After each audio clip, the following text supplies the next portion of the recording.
Good morning, everyone. This is Herman in Final Control, and it's a beautiful morning here at Djuma Game Reserve.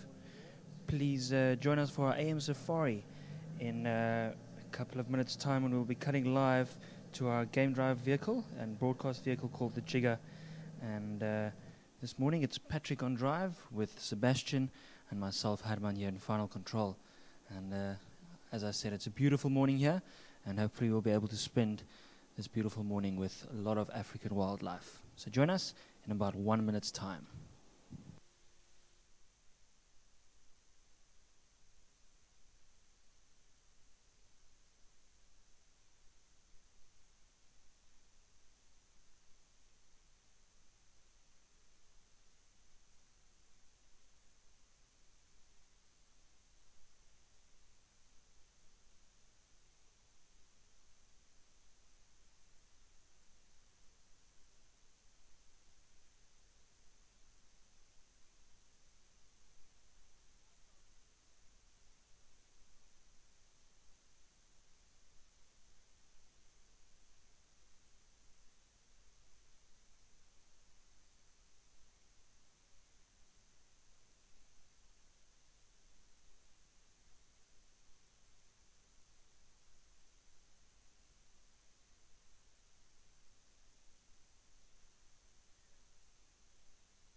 Hello and good morning, everyone, and welcome to Wildlife Safari from Djuma Game Reserve in South Africa. My name is Patrick.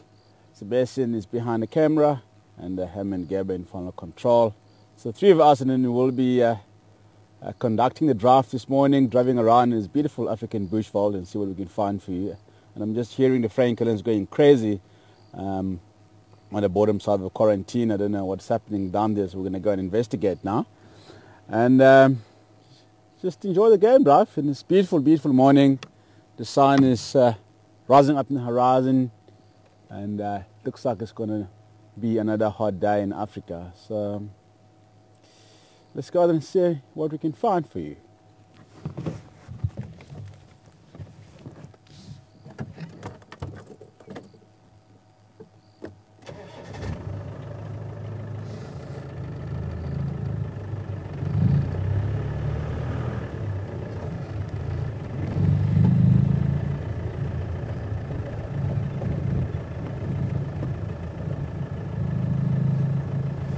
So the plan for this morning, we're going to try and maintain a steady area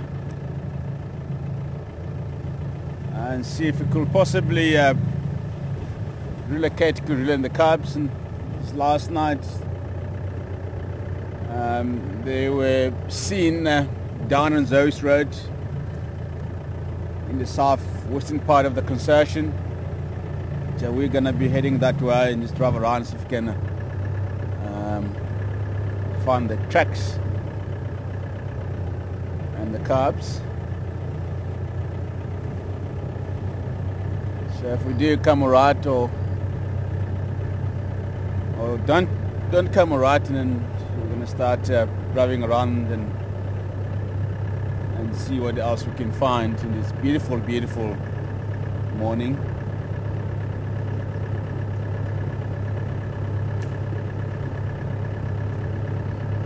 Beautiful dawn.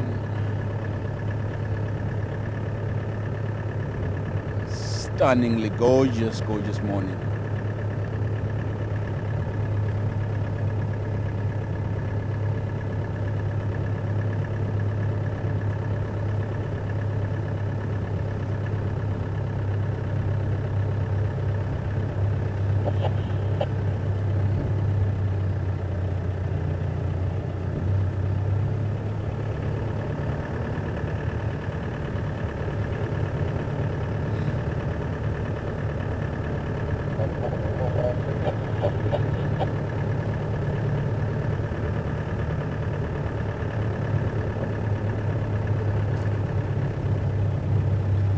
Good morning. I'm on quarantine, and this is absolutely a gorgeous morning, folks. What's your route plan this morning?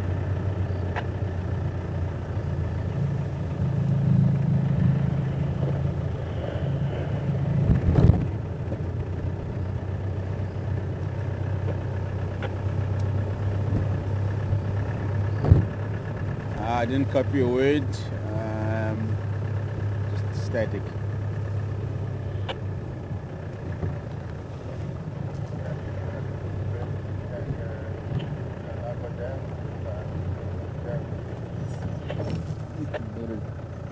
Beautiful. Just going to go back slightly. Okay, copy, thanks. It's the colors. Very cloud. It's absolutely gorgeous.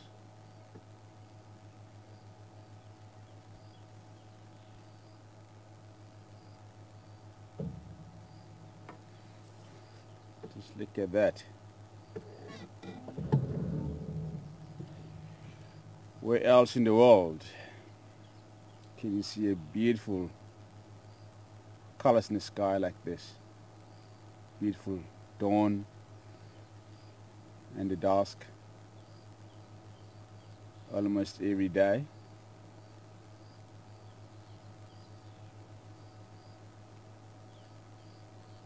And Seb, I think that looks like the map of Gabon, eh? More like the map of France. The map of France. It does. Is it?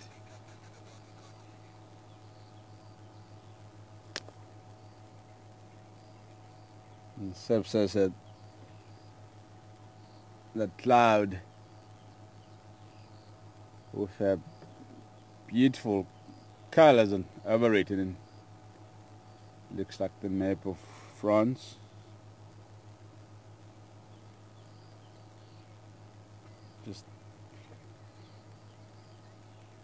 It's virtually like a map of France.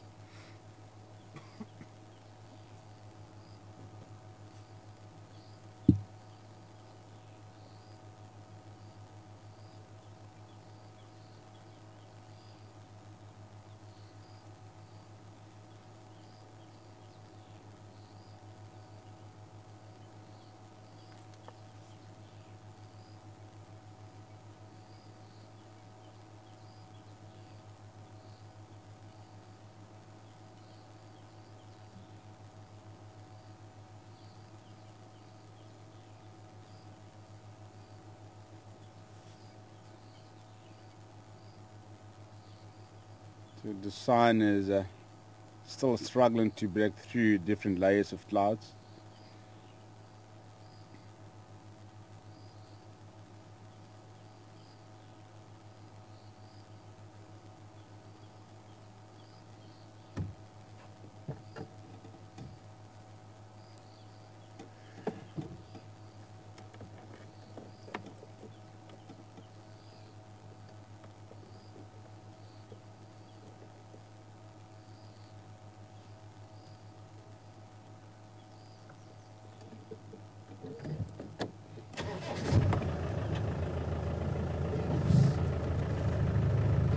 Yeah, let's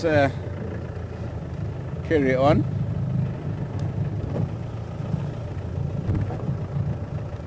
Two wild chickens racing the gander.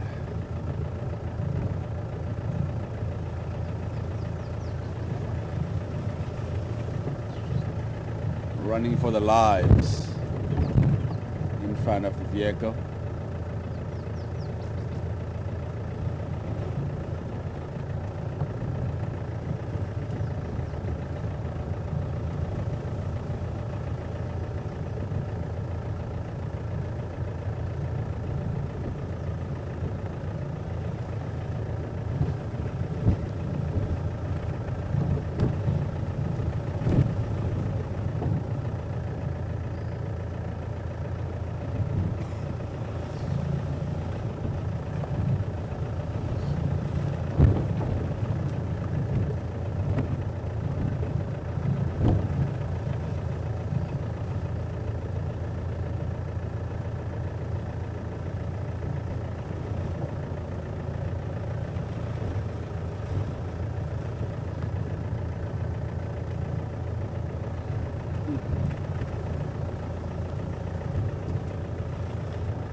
The temperature is very, very pleasant this morning.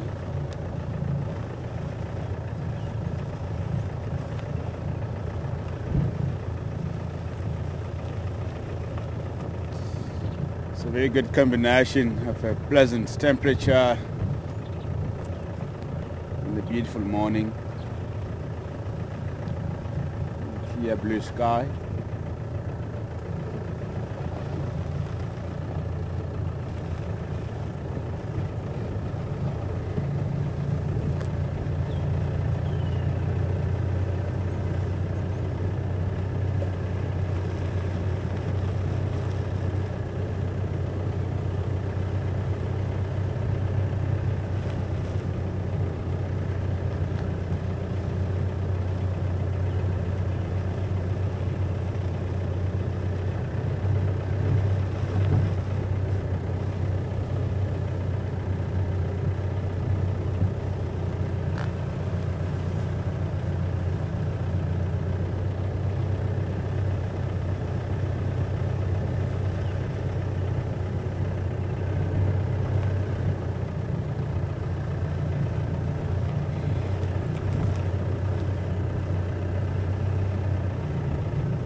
The woodland kingfisher.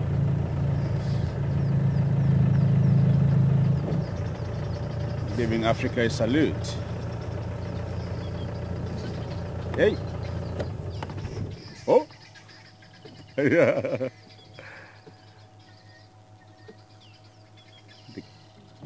The guinea fowls are freaking out this morning, yeah. There were two running down the road in front of us, and the one just took off right in, just to the left of us, and as it landed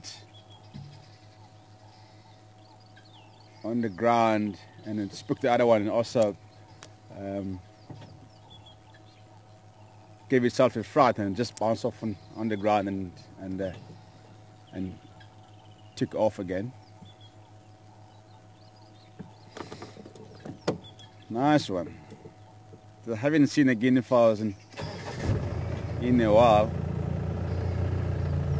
It's nice to see this flock here this morning.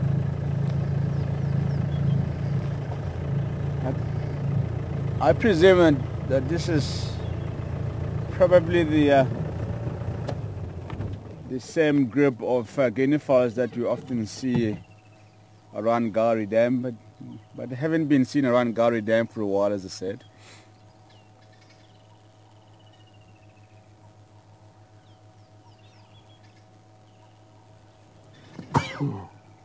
Excuse me.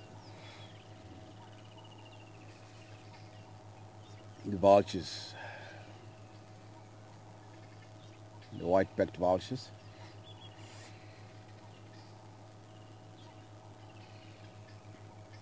Just waiting for a sun to come out and to warm up.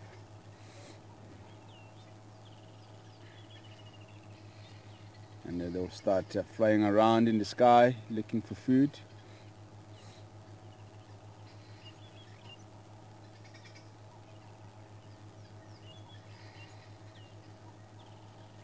The vultures generally don't fly around in a very low temperature, because they rely on females to gain the elevation.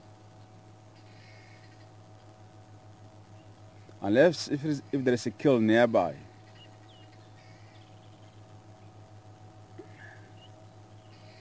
But if there is no kill nearby, then they will sit and wait until there is a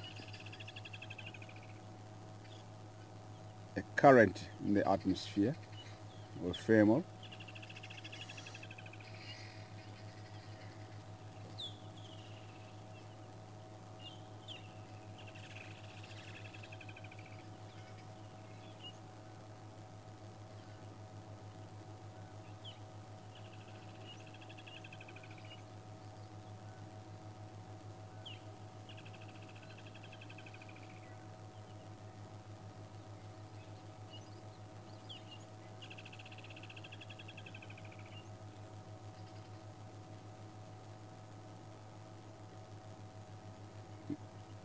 They tend to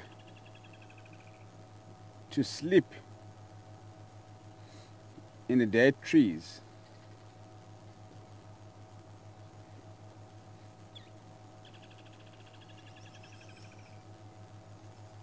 Where they are obviously less vulnerable to the enemies.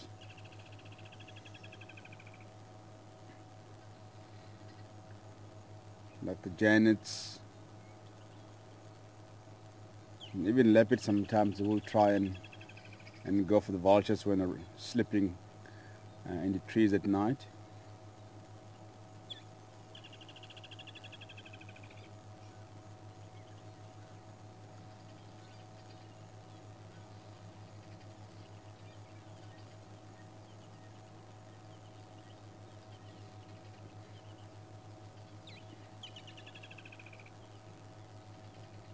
And also when they are sitting in the dead trees like this, and then they've got a good look on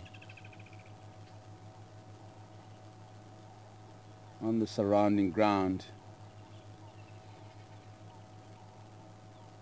and also keeping an eye up in the other birds of prey like the tawny eagles and the Bartili eagles, because they sometimes lead the vultures to the kills or carcasses.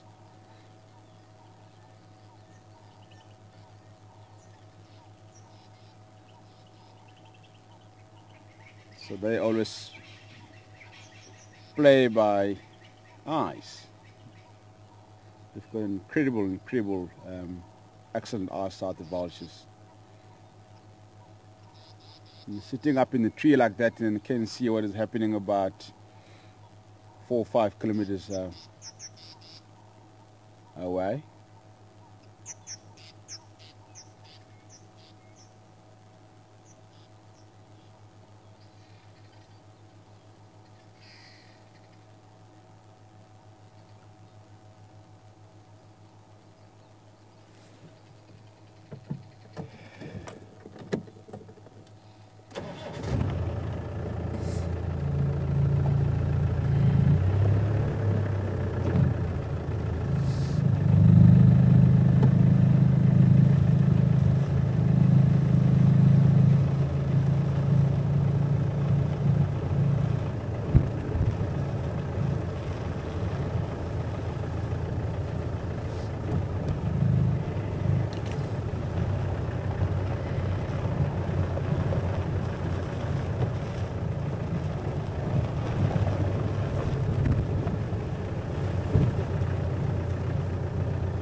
more vultures sitting in a dead tree again.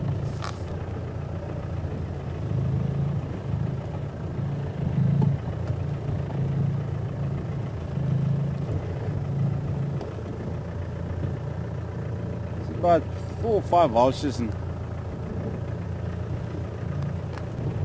this vicinity this morning.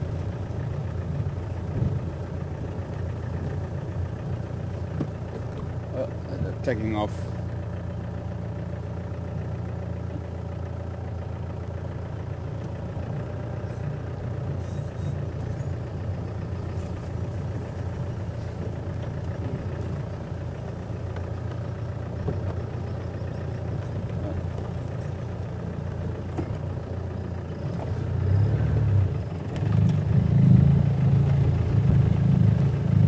So the vultures are the very good indicators of carcasses and kills. So you see the bunch of vultures sitting in the trees. There we go. There's lots of vultures here, so there must be something here. So now I am convinced that there is something in this area. More there. I'm just going to stop and show you. There's lots of vultures sitting in different trees here.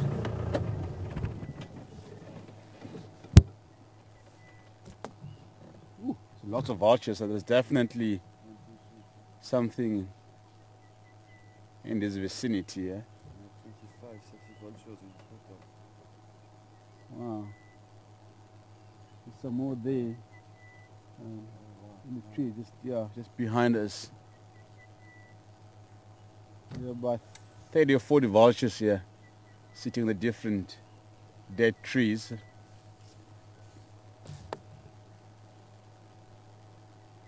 I'm just gonna first assess the situation and the environment.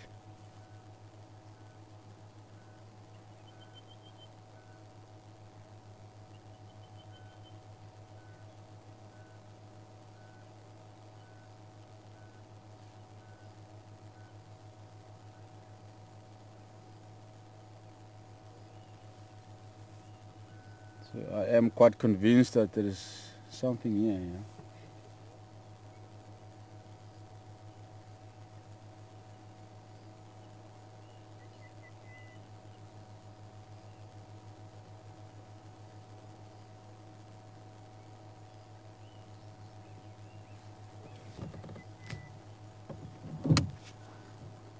Aubrey, come in.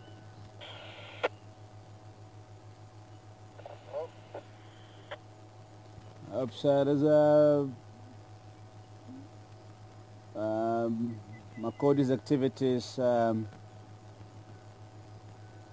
here by Chelapan. There's about 40 vultures sitting in different trees here. I'm just going to quickly have a look around. Where are you now?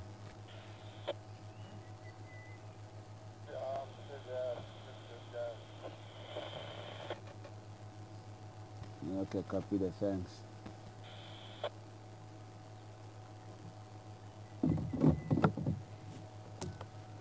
Okay. Let's have a look around and see what we can find in this vicinity.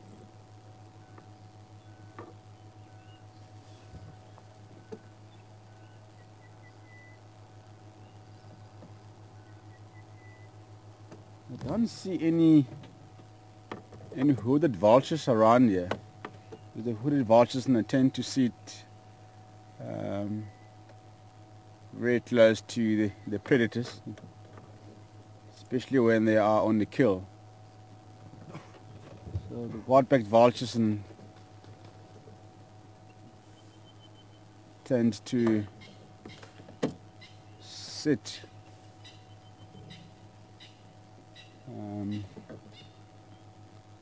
further away from the predators.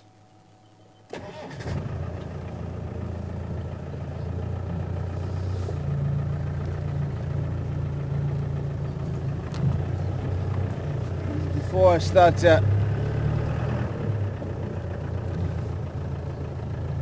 bush bashing around, I'm just going to quickly make a turn at Chela Pen.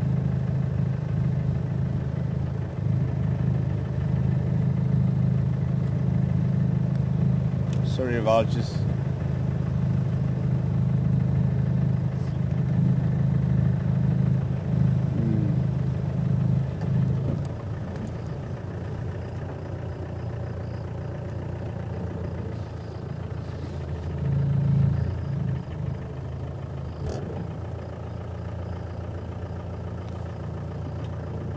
Just a couple of hyena tracks here.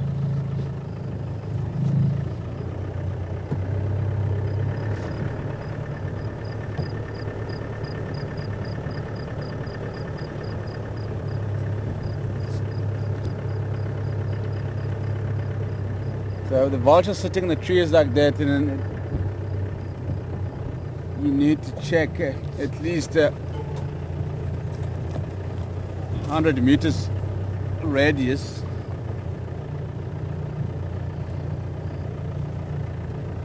It's a lines on the kill or any predator on the kill, and it might be 100 meters, 150 meters. From where the vultures are.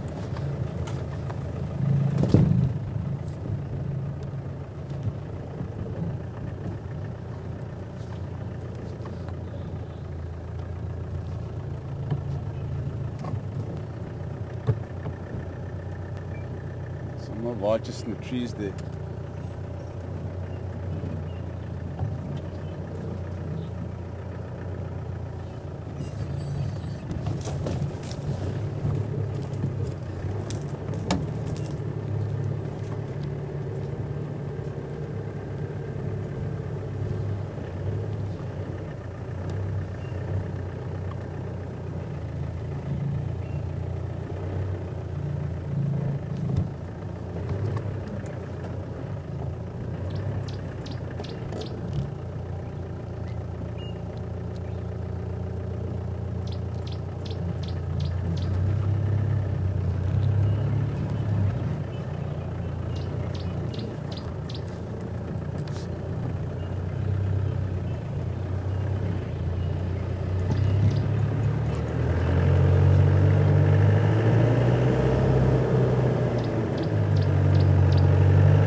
So there's nothing, that's all the Chela Pens.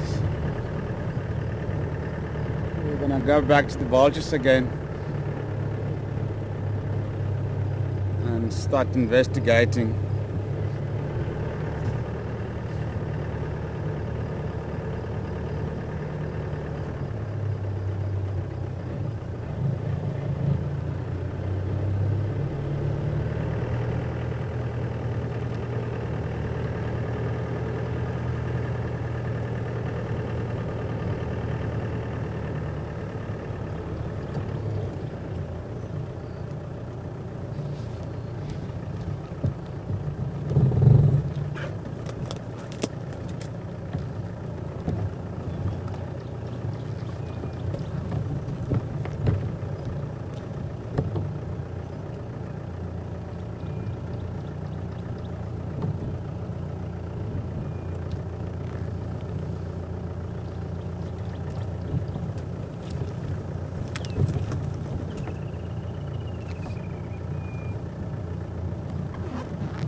We've been here a while ago, remember? Yeah, following the Styx Pride. Moving through here.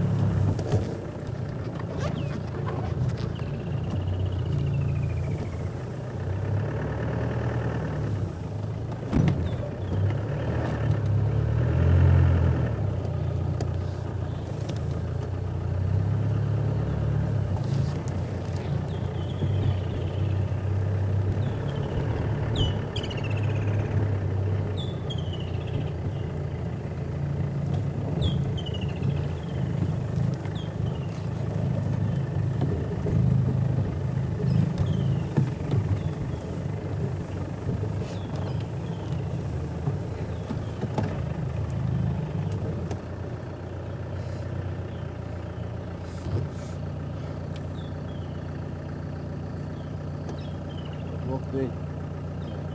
There's trucks there. What is it, the hyena?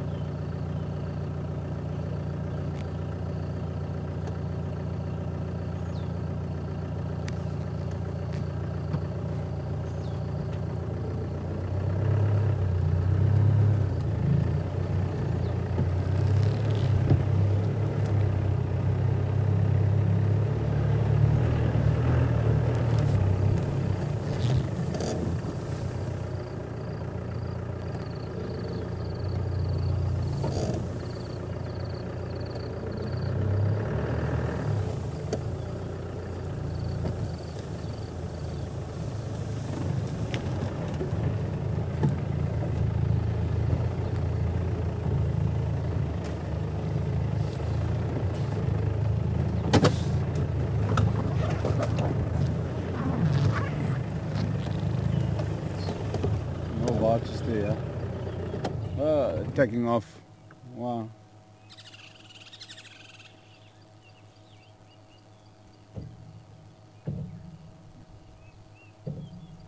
So the crops are not full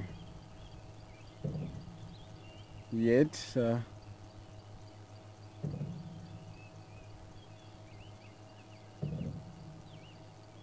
haven't eaten anything yet.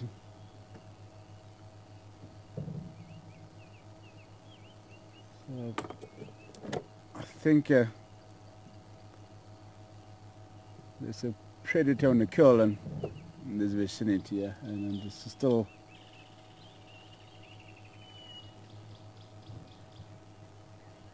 feeding on the kill. If the predator had left the carcass in the area, and the vultures would have already fed on the carcass, and the crops will have been full.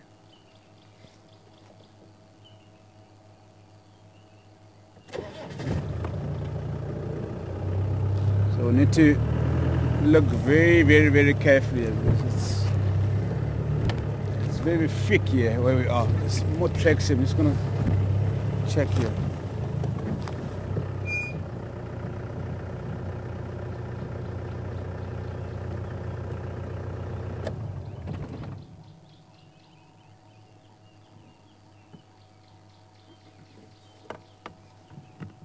It's hyena tracks.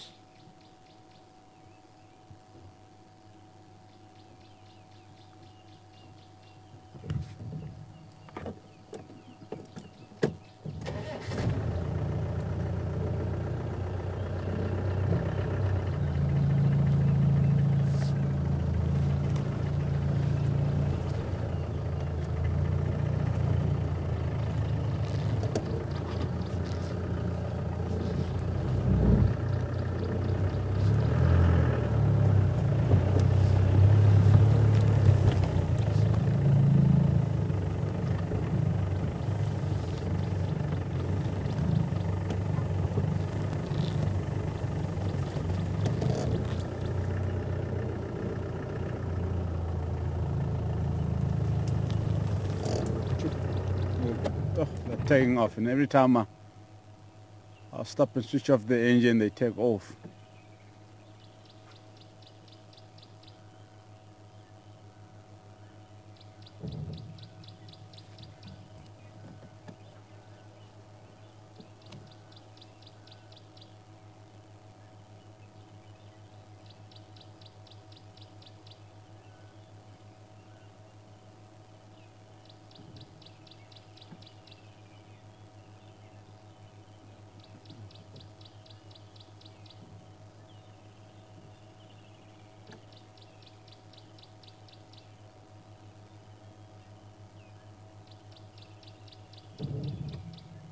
So we don't often see the vultures in this area unless if it is a kill.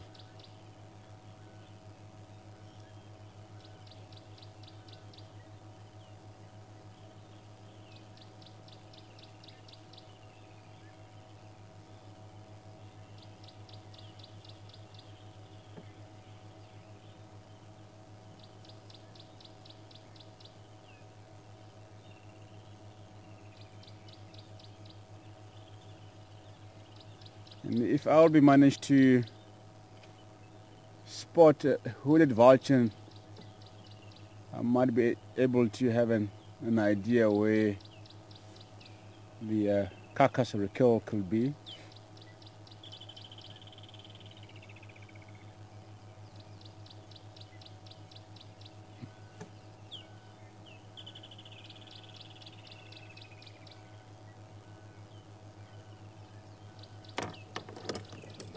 Okay, let's have a look around.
More hyena tracks.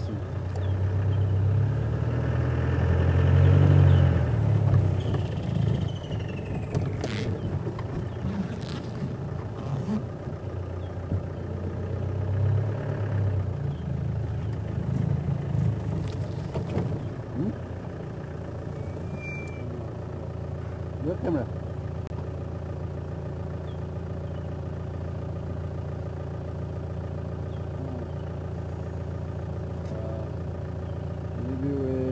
be the big dip, yeah? We'll go back there. Yeah.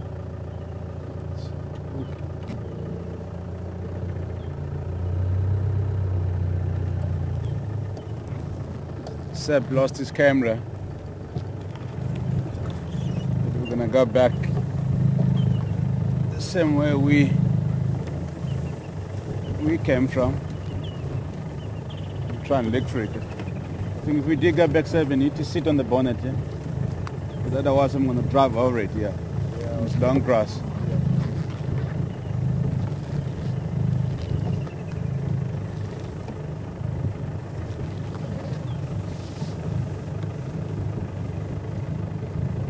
There's lots of hyena tracks that is moving up and down the drainage line there.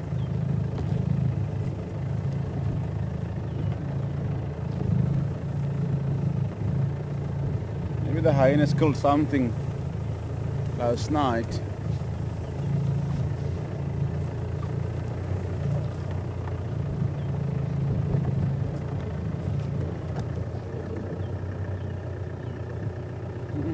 Just looking.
Sun is rising, it's going to be nice and warm shortly.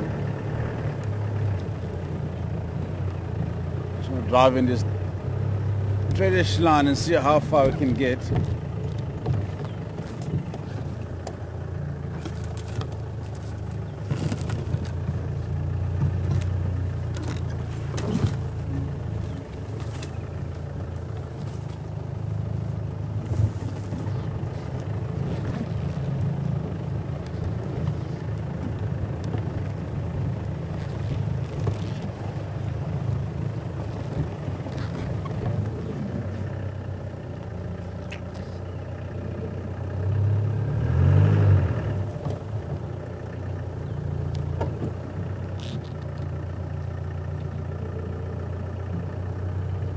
Nothing, yeah.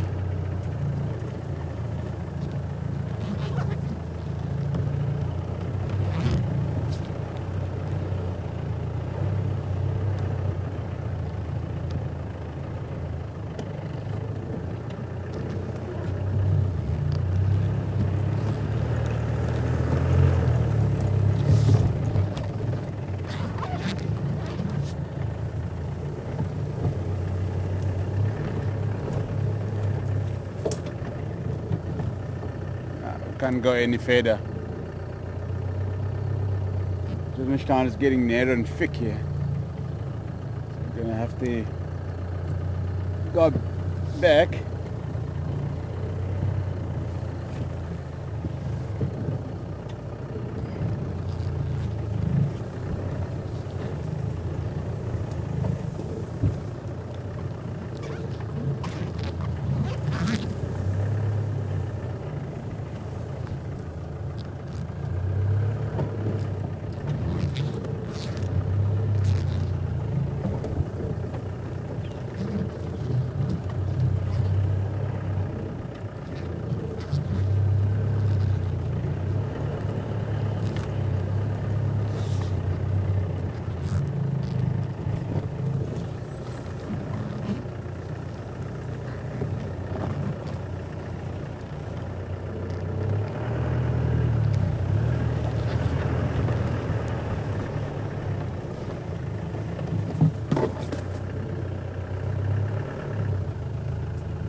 Do you want to climb in front? Are we going back to...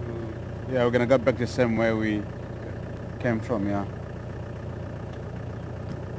I'm just worried that I might drive over it in this long grass here, so you can just cling there on the bull bars, so don't fall off. I'm going to be driving through the Donga erosion system and thick bushes. Is the camera locked? Yeah. Cool. You sit in the bonnet. Yeah, like that. You can just direct me and say left, right, whatever.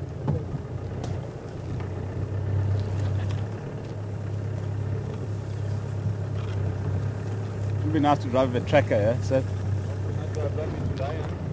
that'll be great.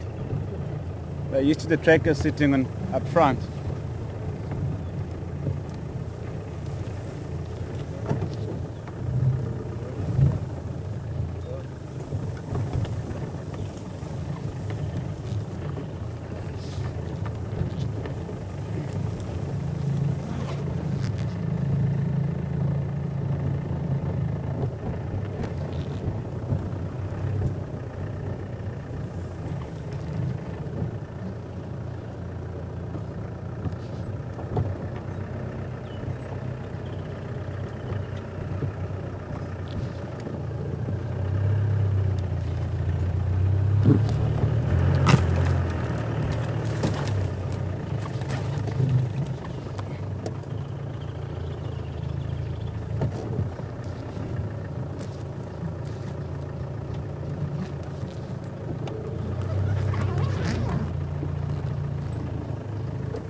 Huh?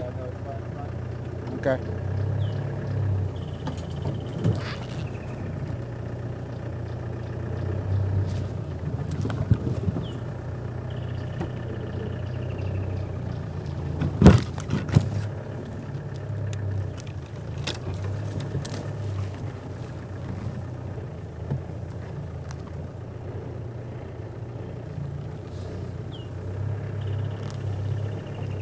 And I think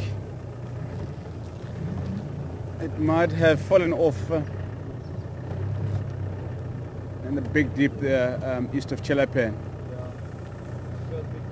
It was like that, yeah. It's like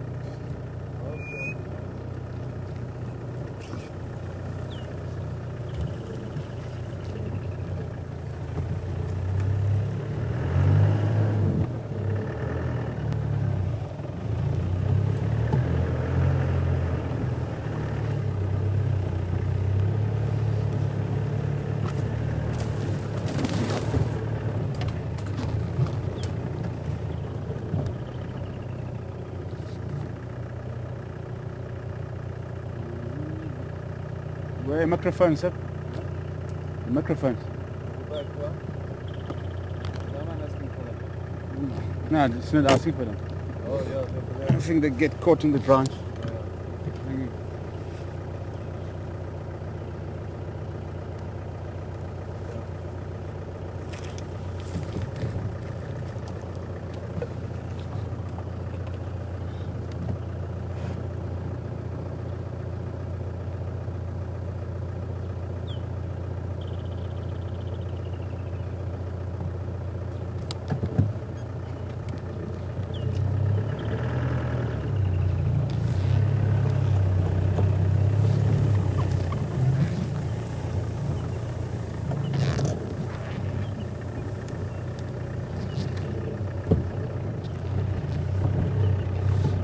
The hyenas find your camera, will chew it, yeah?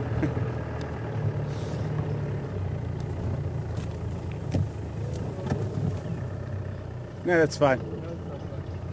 You'll be fine. Just lift your legs. Okay?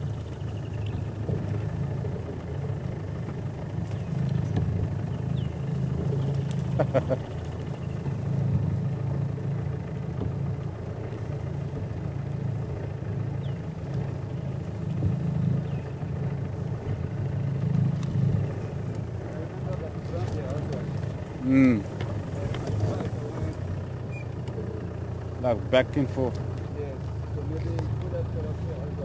I don't think so, yeah, maybe down there. It's better downstream.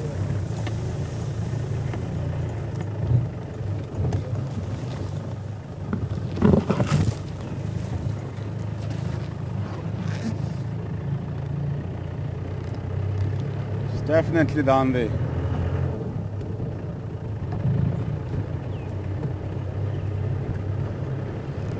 Can you move slightly to the left, Sid? Yeah. Yeah, it's fine.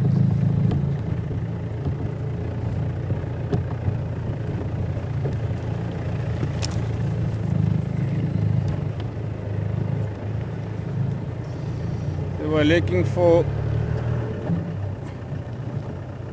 the predators and tracking Seb's camera at the same time.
Anything?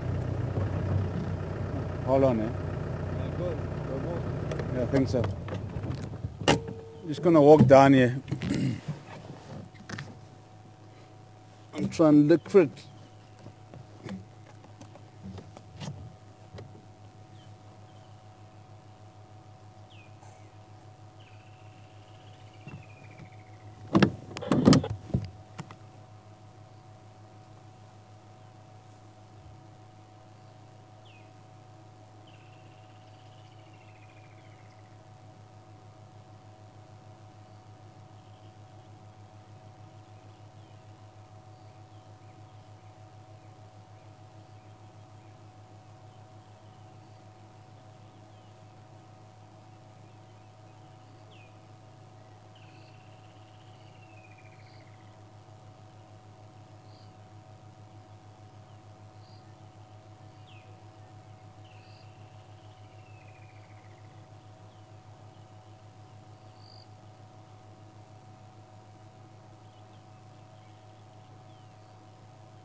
Yeah, we are still looking for Seb's camera here.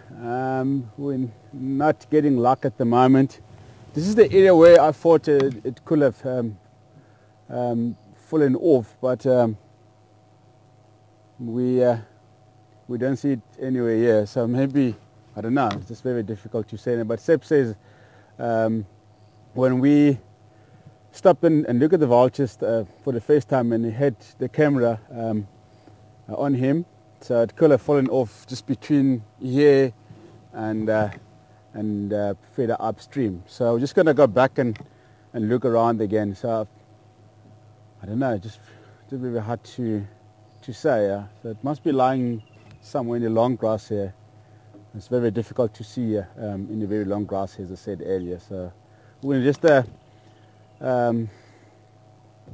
double check again, and we'll see how it goes. So just wish we will find it. But Seb is very worried about this camera. It's a brand new camera that he bought recently, so we'll have to make sure that we find it here. Should I sit at the front again? I think you must drive and I must sit in the front because you're not looking right. You're worried about your feet, eh? I think I was just going to drive out of here and then you drive and then I'll sit up front. Okay. I think I might look better. And I obviously see better than you. Yeah. Now, when we go back, I'm going to be sitting in front anyway, so I don't need to explain to you because you mustn't look in front, you must look on the sides because Yes. if it has fallen off somewhere, then it could have been lying It on the would side obviously of the tracks. would be obviously on the left though, because the camera was here on the Was left. also over there. Yeah. So if it fell out like that. Okay. I remember going one side we went under a tree and there were like hectic branches, lots of branches going to my left. So maybe those branches took the camera out. Yeah. And that was between here and where I realized that we lost it. So let's just go back there and Okay.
Station. I've been off the vehicle for 10 minutes in the update on Western Gari.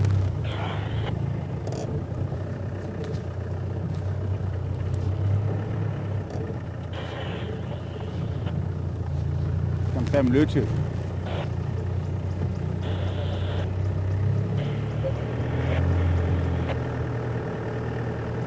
You bringing up this guy again?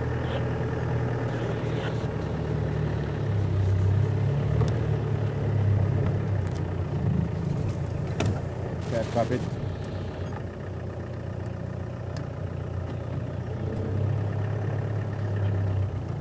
Copy.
Also still sitting in the trees here.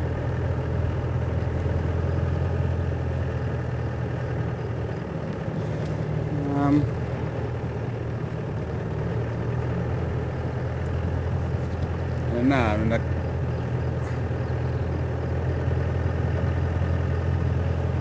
can't just think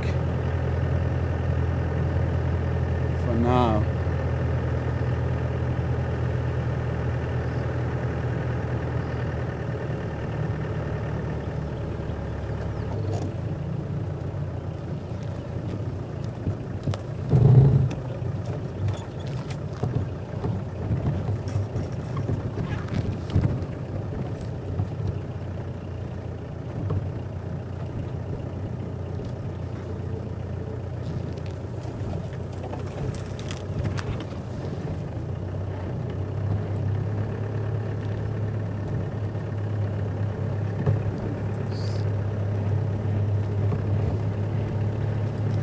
There comes the sun and it's shining right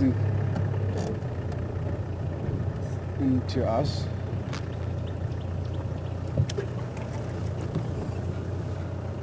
Okay. Go forward. Got it. You can see it. Nice. Go a little bit forward. You'll find one. I'm gonna go to bed. It's easy. I'll jump up and take it. It's right under that tree. You see that branch that I was talking to you about? Yeah. Yeah, Seb seems to have spotted his camera.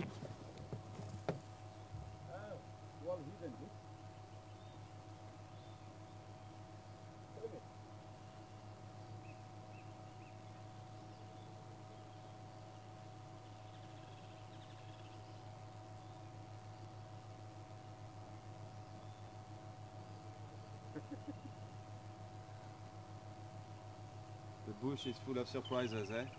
Yeah. A brand new camera under a bush. Okay, we were looking for this gentleman. Wow. Well spotted, Seb, yeah? Thanks. Wonderful. Cool. Thanks for your help, Patrick. No worries. Thank you. Okay, don't lose it again. I'll be very careful now. Okay. Okay, let's continue with our search around here. So we finally managed to find the camera.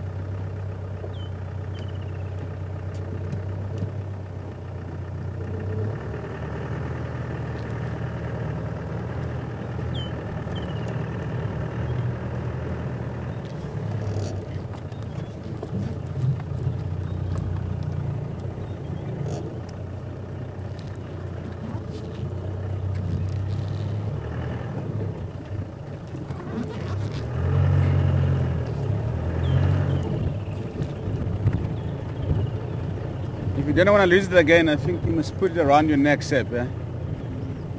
It's just not very it's not very practical around my neck.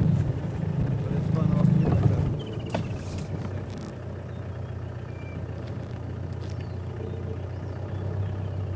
When I was a little boy at primary school, and I used to lose my pens and pencils quite often. And my mom just got tired of buying me new pencils and pens almost every day. And she made a string, and she tied my pens and the pencils on the string and put them around my neck.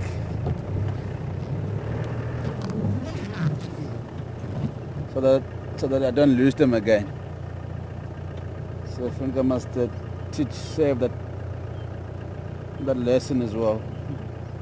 Just to put his camera around his neck. But I think this is the first time and you lost it there, Seb. Yes. So if it does happen again, and happens for the third time, then I'm going to have to do that. Find a rope and tied it around your neck, yeah? Strangle you with the rope. The camera's quite heavy, and it's gonna work pretty well.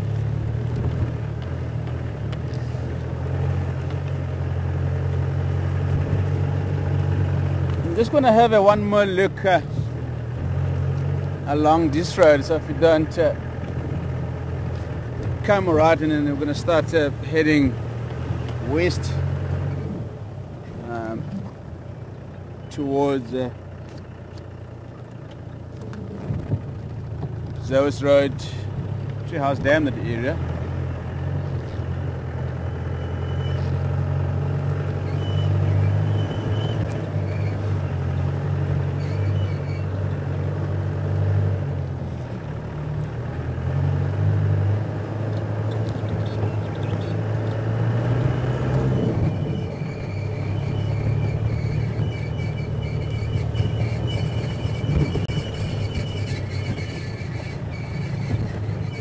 Yeah.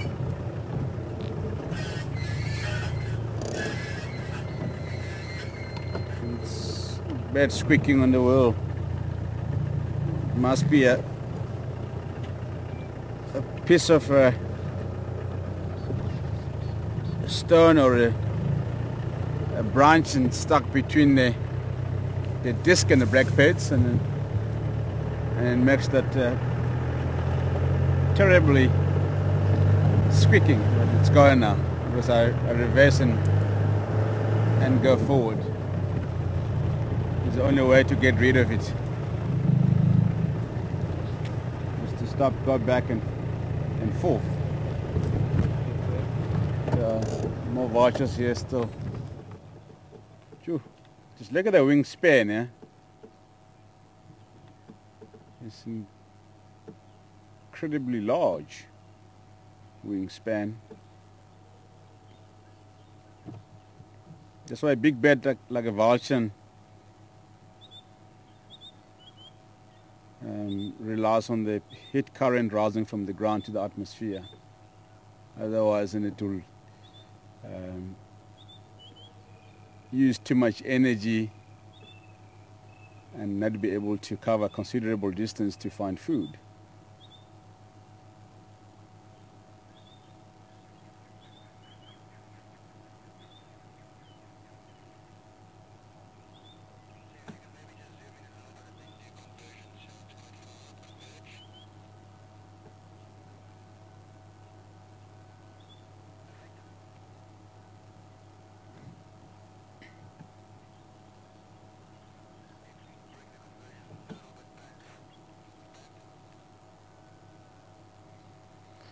There's only one way to find out where the carcass is. So just gonna leave this area temporarily and come back a little bit later this morning, and then hopefully they will be flying around the area where the carcass is and even descending to the area where the carcass is, because at the moment they're still sitting still in the trees there waiting for whatever is on the call to leave, and they'll be able to go down and feed on the remains.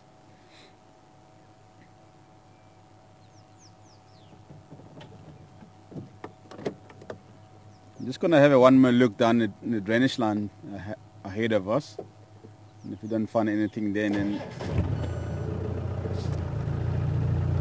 we're going to move on.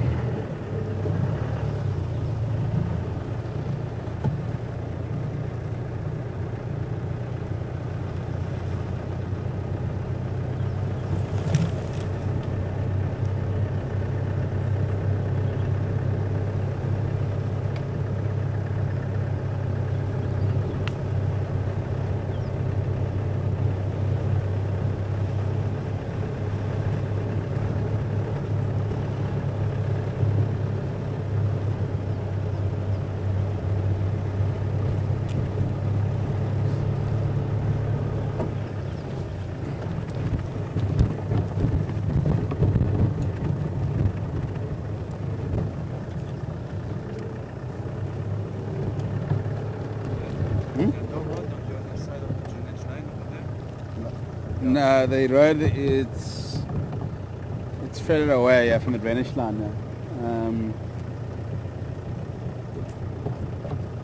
Vast's Nest Road is the only road on the other side, which is far.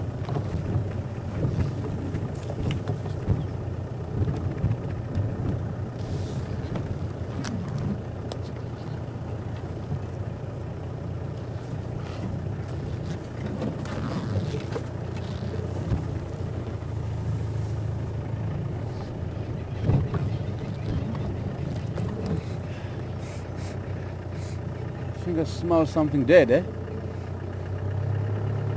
Just got back slightly.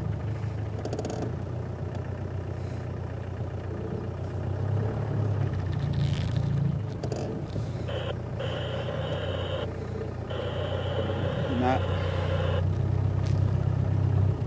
Start going this side. First.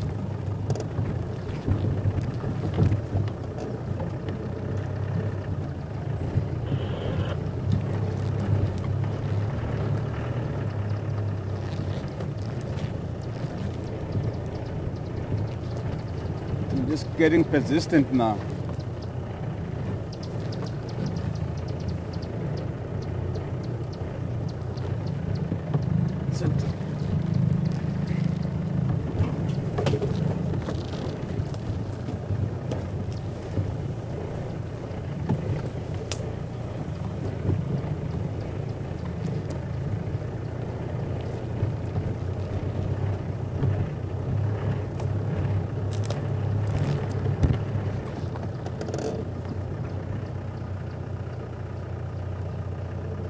Just a hyena tracks here, moving up and down here.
The 7i have also been here before.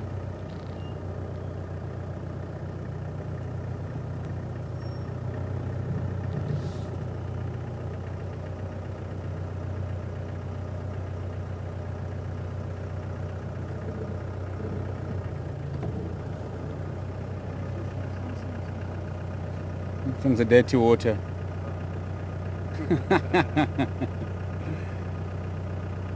So we're smelling a strong smell of a dirty water here. There's a large winter lizard walked along here.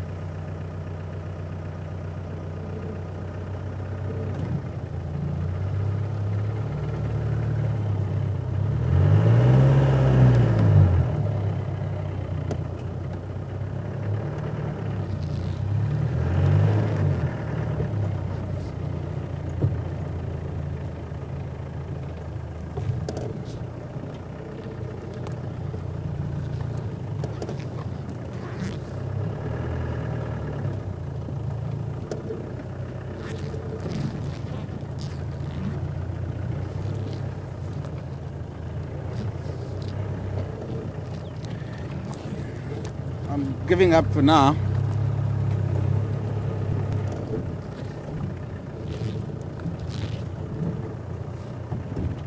Come back later this morning. So hopefully there will be some activities around.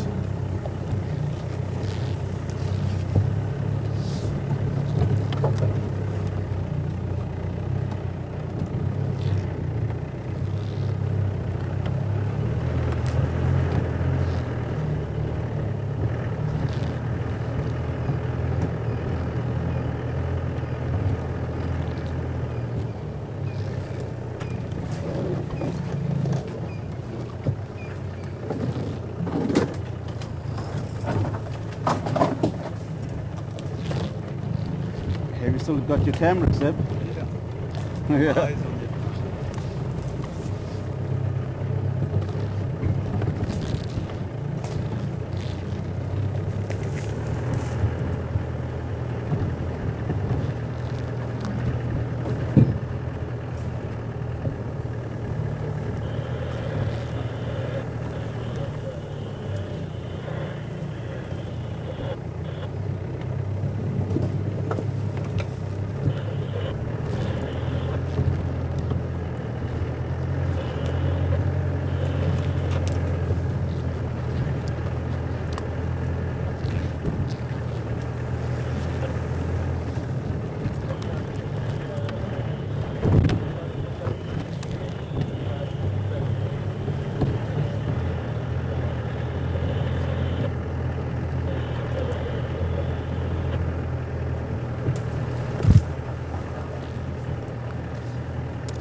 Andrew, come in.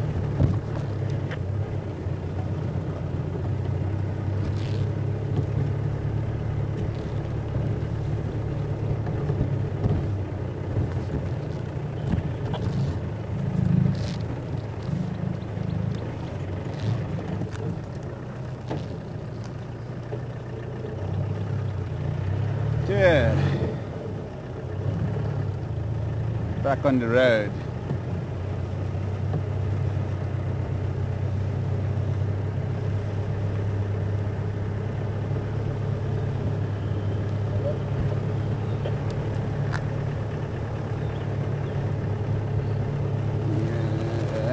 Andrew, come in. Andrew, is from out this morning.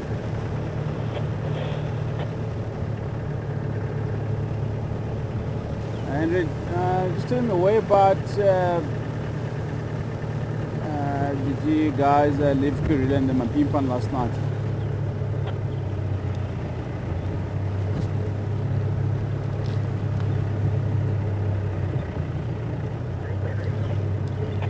Yeah, morning Eve.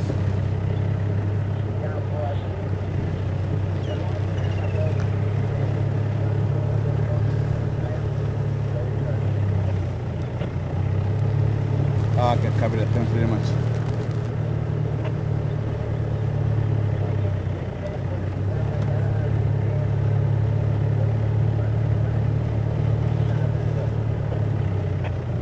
Okay, copy that. Thanks very much. I don't know if you copy about Maningi Makoti around Chelapen area down in the Mulawati riverbed, but I looked around there. I didn't have any luck of anything there.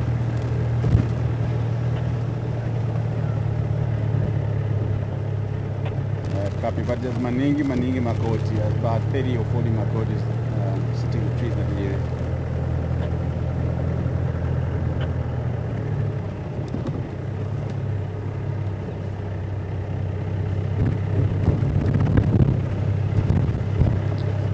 Okay, Kurila was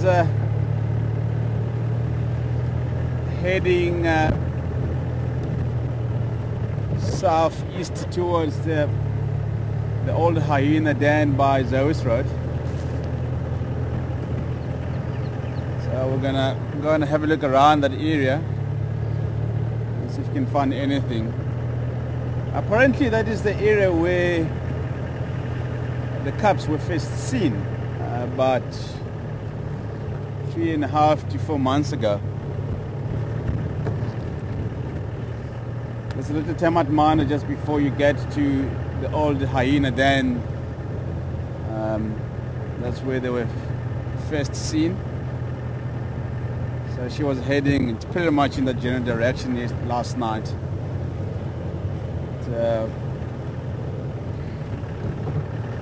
Also gonna check Philemon's Scotland for any tracks. Rebecca's Road.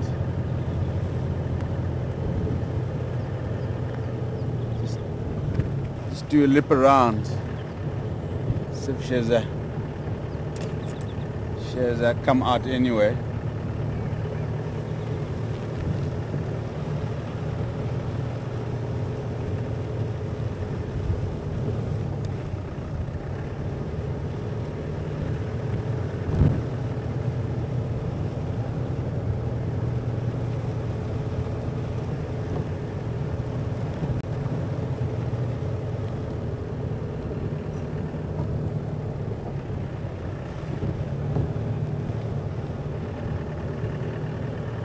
For those who would like to ask any questions,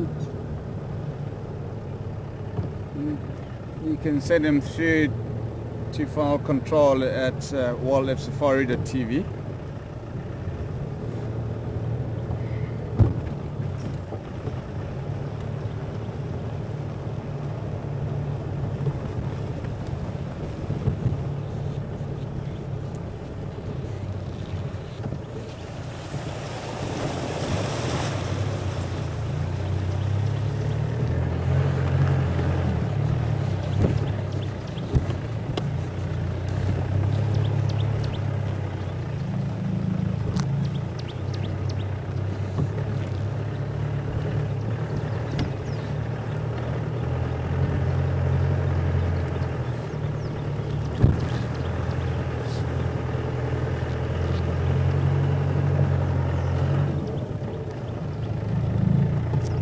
Good morning to you, Lisa Osborne.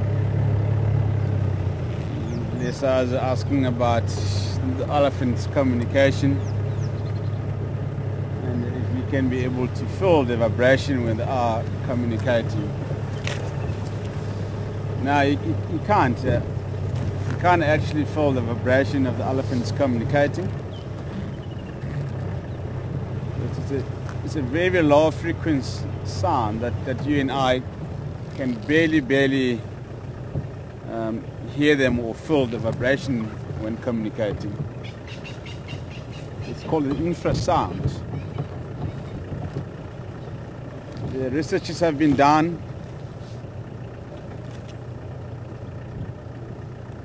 to try and record that sound,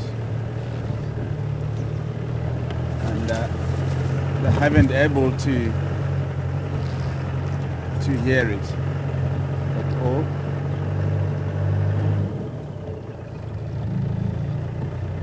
It's only elephants that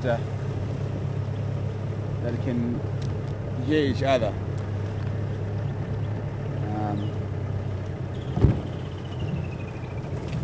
From a considerable distance.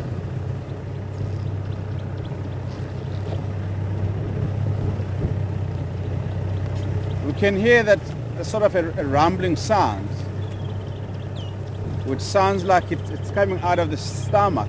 You know, when you're hungry, then your stomach rumbles, you complains, or make a funny sound. And when you hear the elephants making that rumbling sound through the trunk sometime, and also through the mouth, and sounds like it's coming out from the stomach, but it's as I said, it's actually coming from through the trunk and the mouth. So that we do here.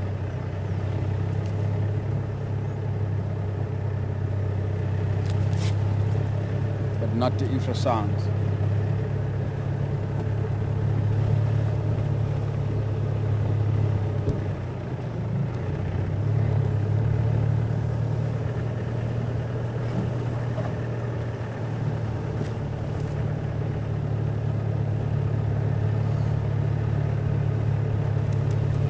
Blue Monday, first day of the week. Animals must be on strike this morning.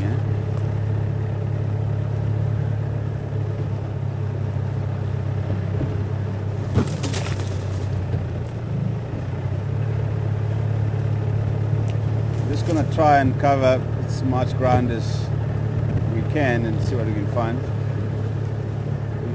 We haven't yet covered a large ground.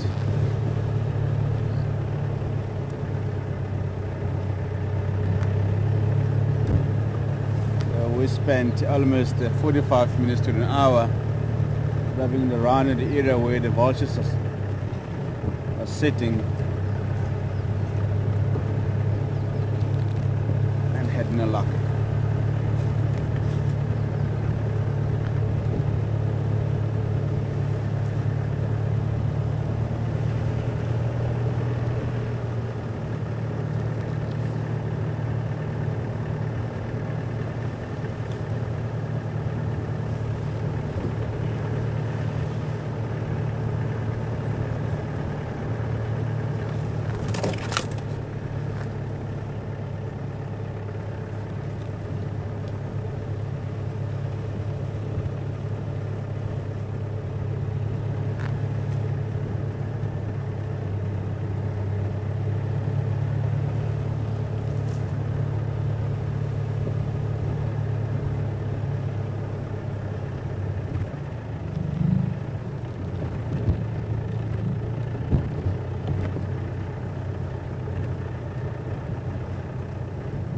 See the vehicle trucks going off into the drainage line. So obviously from last night following Karula.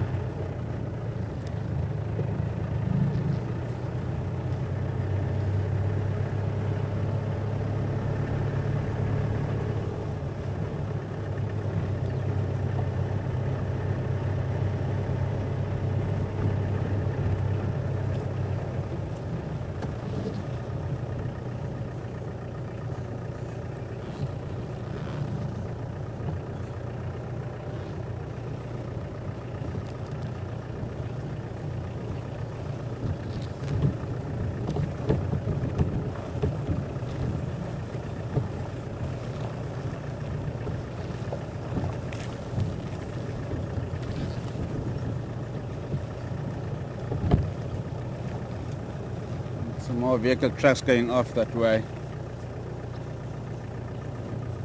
This is probably from Tara, trying to relocate last night.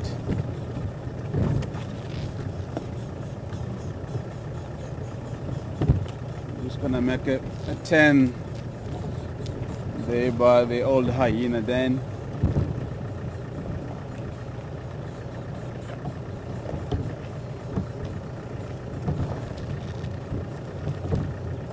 She moved in like that, just parallel with the drainage line. So she could have moved further downstream, east of the old hyena den. So I think she's trying to introduce the cubs to the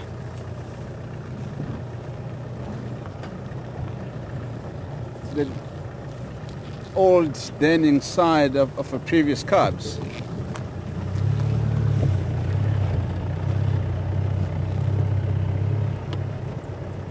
Well, this is the area where she used to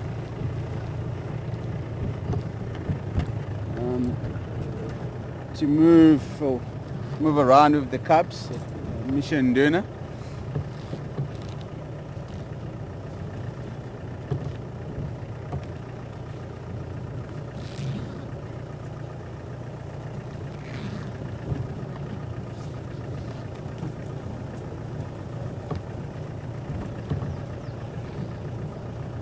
Cindy, good morning to you and welcome on board. Cindy is asking,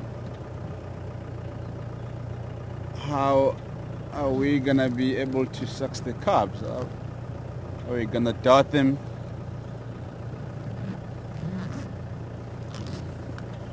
to sex them?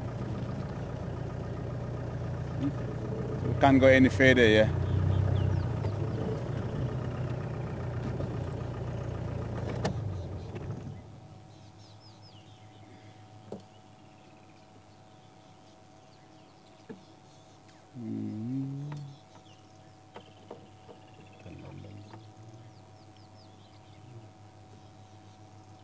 It's the birds going crazy all over the shore here.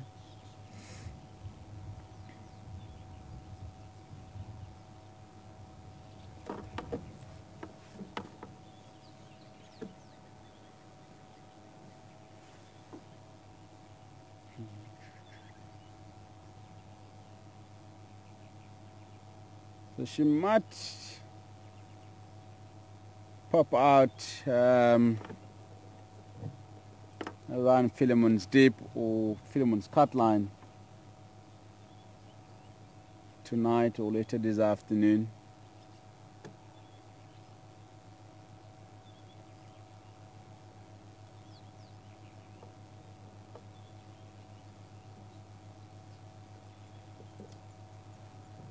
And apparently she had a downside just further downstream here. There's a large termite mound there, just between us and the Philemon's Dip.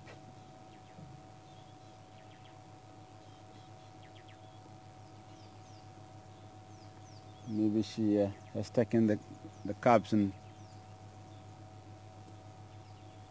to that downside. Just speculating.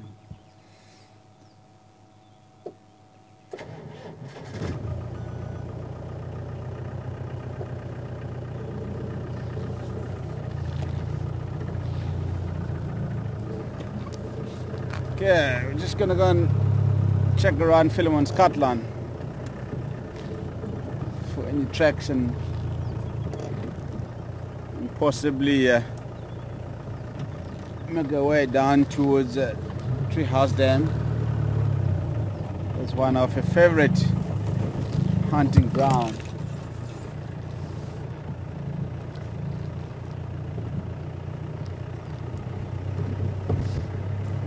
Cindy, just to come back to your question,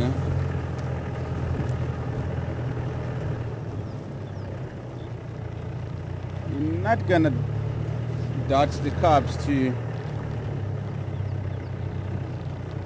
be able to sex them. I'm just gonna have to wait until they allow us to view them closer, and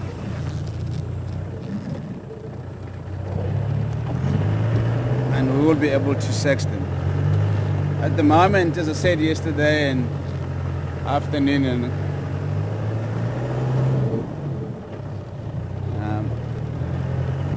we're not gonna put a lot of pressure on them, as they are still uncomfortable with the vehicles.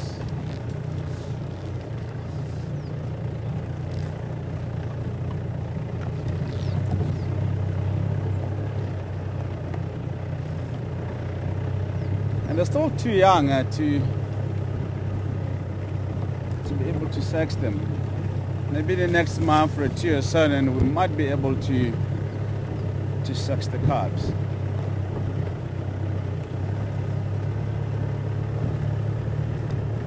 So we try not to interfere with the nature in this area. So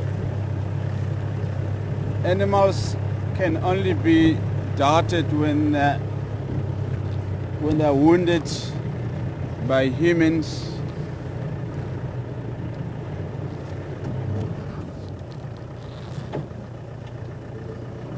But other than that, then we don't interfere with the nature. So we leave the nature to take its own course.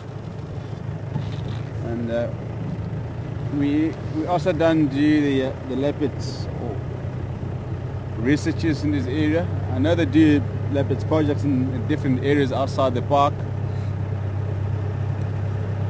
where you will see them with the probably radio transmitting collars around the necks. So in this area where we are, just within the Greater Kruger National Park, and animals roam around freely.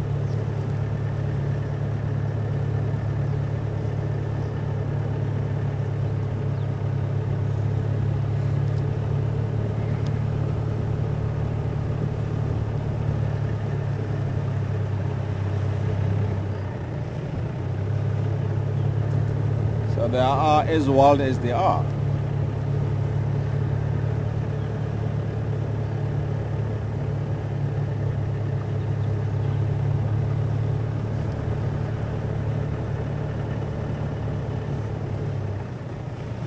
And the animals that you see on a daily basis within the Greater Kruger National Park and have always been here.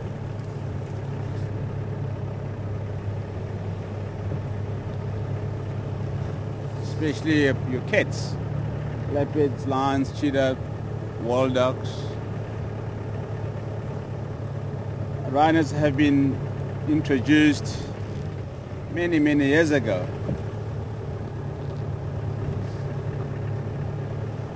There's at one stage, and there were only 10 rhinos left in the whole of the Kruger National Park, because of the poaching that was happening here many years ago. So, and they had to reintroduce the rhinos from KwaZulu-Natal Parksport.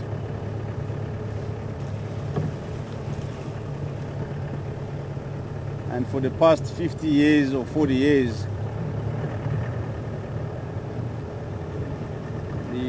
the rhinos population has increased tremendously.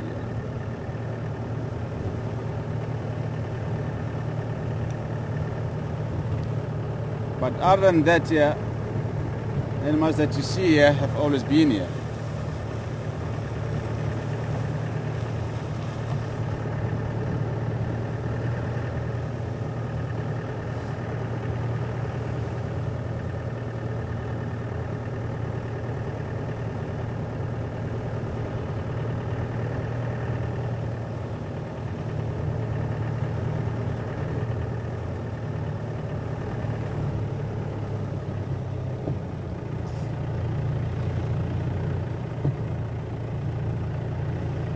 Zebra tracks, but unfortunately they are moving out of a concession.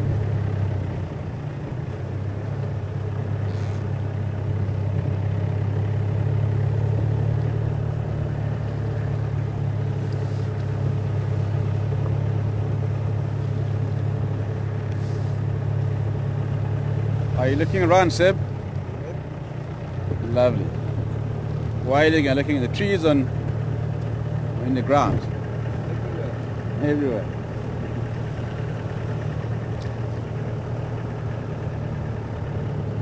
I would like to see if we run the cubs and lying up in a tree.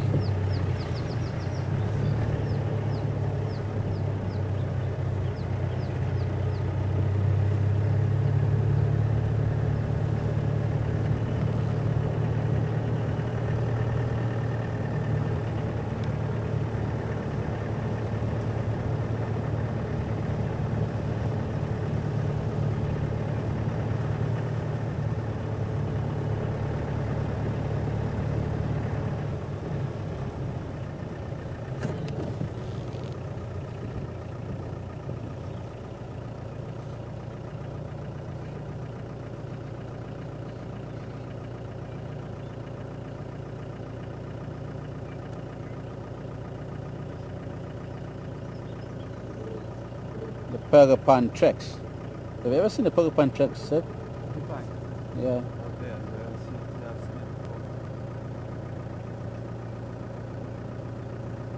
The paired, and then if you don't look carefully, then you mistakenly identify them as leopard tracks. So if you look at the back pair like that, it's like a leopard paired.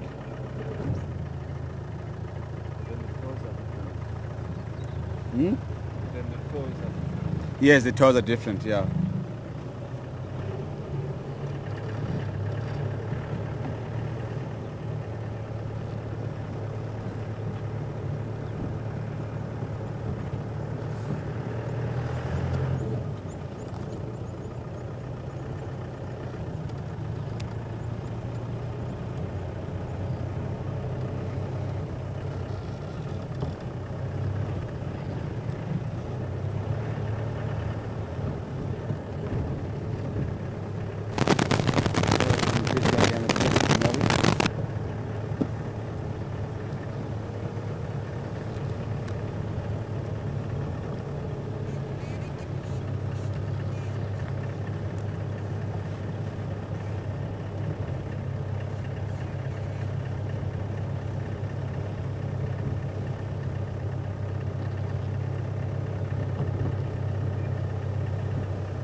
Laurie, good morning to you.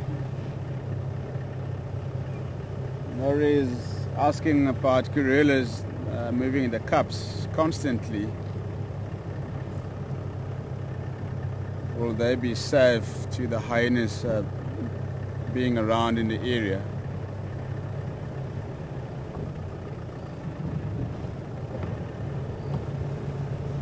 I've been moving around the cubs, the different den sites almost every 2 or 3 days or so, and it is something that the leopard has to do to keep them safe.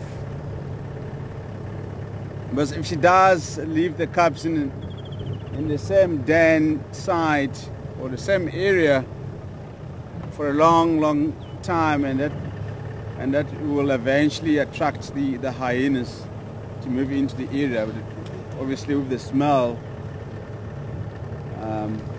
of the cubs that they will provide or spread around in the area. So that's why she has to move them to the different areas from time to time. And she tends to move them around, or move them to another den during the day.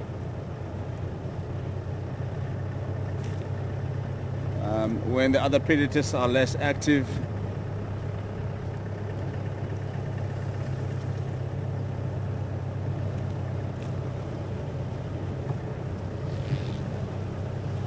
Lions also do the same to the cubs, and so they will also move them around constantly.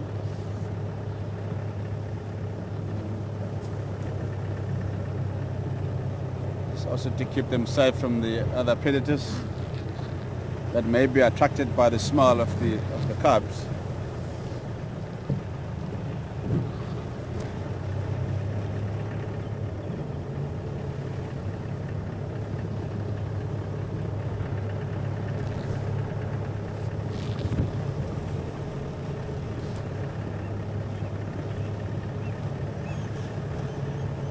So she knows exactly where she moves them. So she has been in this area for several years,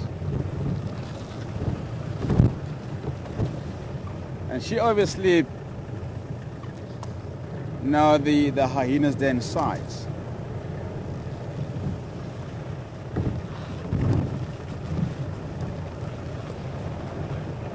So she wouldn't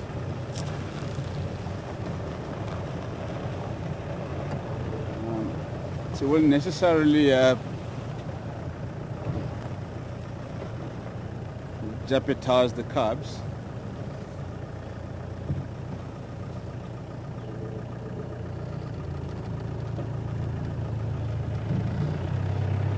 And again, the cubs are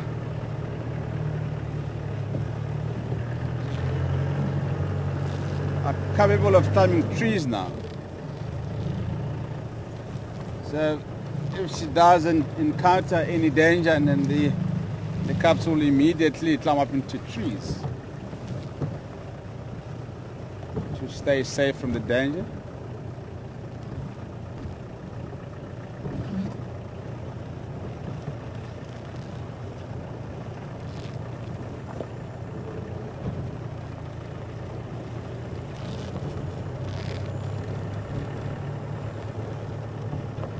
Like we saw one of the cub up in the tree the other day when the hyena was around in the vicinity.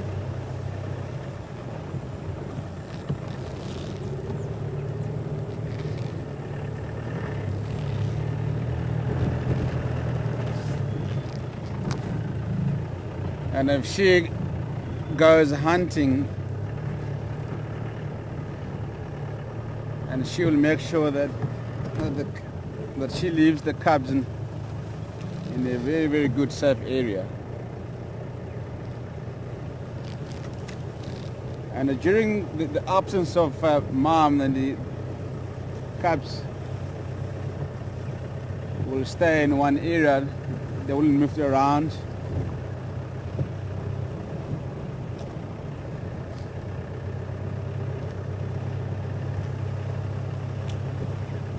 And even if she comes back and start calling them, and they will first make sure that it's their mother before they can show up, because it might be another leopard that has just picked up the smell of the cubs and trying to get hold of them. So like I have witnessed a gorilla calling the cubs the other day on Impala Plains, and she was walking around and she was calling, and she climbed up in a tree just to be heard by the cubs when she was calling them. And it took them about 10 to 15 minutes to come out, and they were not too far from here, so they were obviously hearing and seeing the mom busy moving around and calling them. So they wanted to make sure that it's the right mother that is trying to get hold of them. So they're also very, very clever.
Breaking up quite badly now, Tara.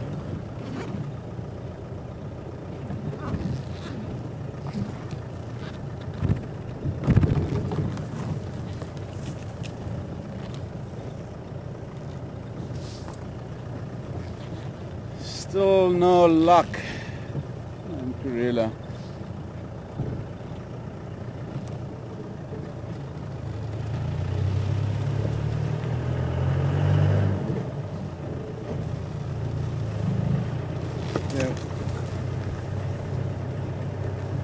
We didn't see any tracks on Rebecca's Road, Zoe's, Philemon's Cut Line.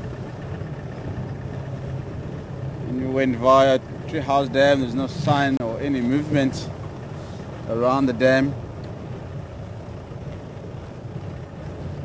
So she may still be in that block there where she went in last night.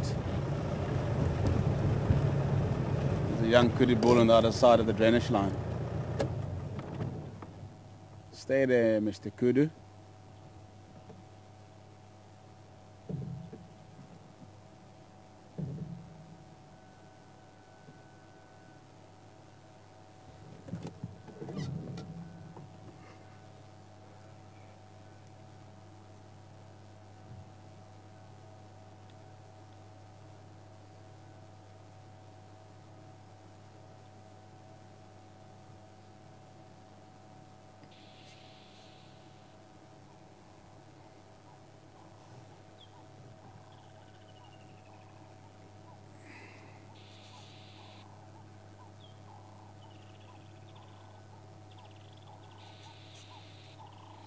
And judging from the length of the horns, and he will be about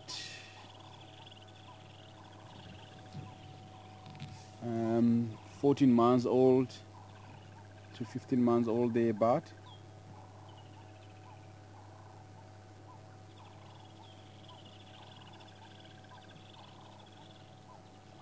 Magnificent antelope.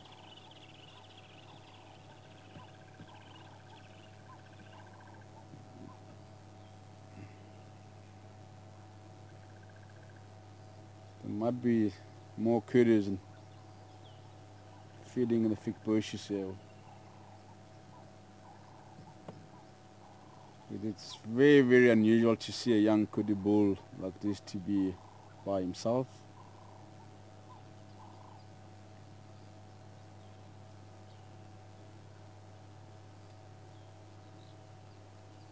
So he is still the part of the herd.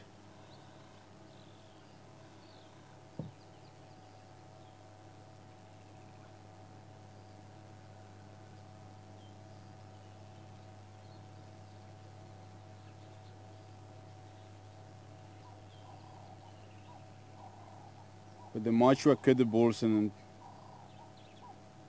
tend to hang around by themselves and moving between different herds. And sometimes you will see them in a smaller bachelor herd of between 2 and 6 individuals. So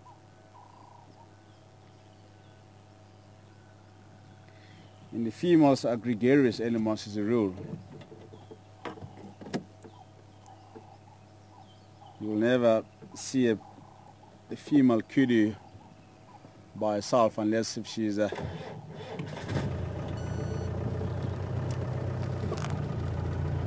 nursing a brand new baby.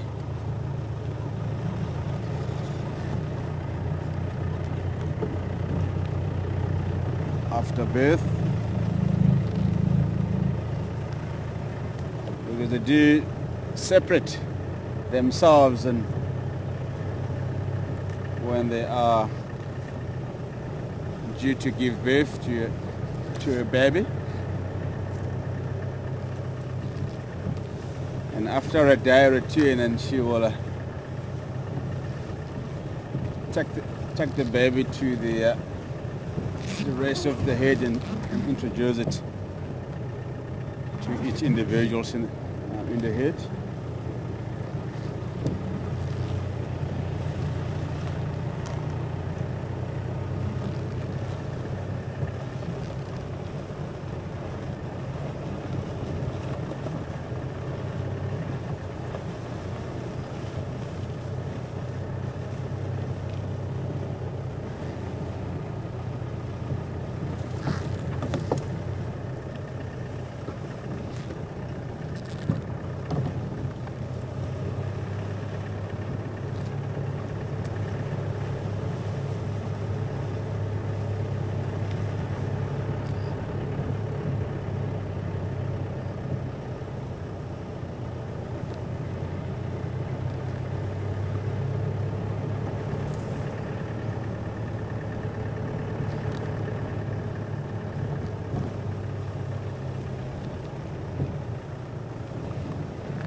leopard tracks here. Male leopard tracks. Hmm? Yeah, it is. Soft sand, yeah.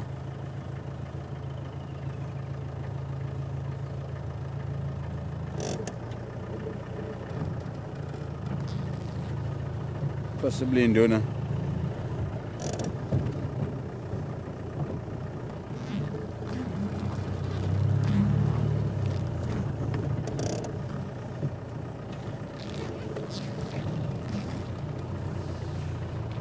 Gonna try and follow up on his leopard tracks here. It's from last night, obviously. It's on top of the vehicle tracks from last night.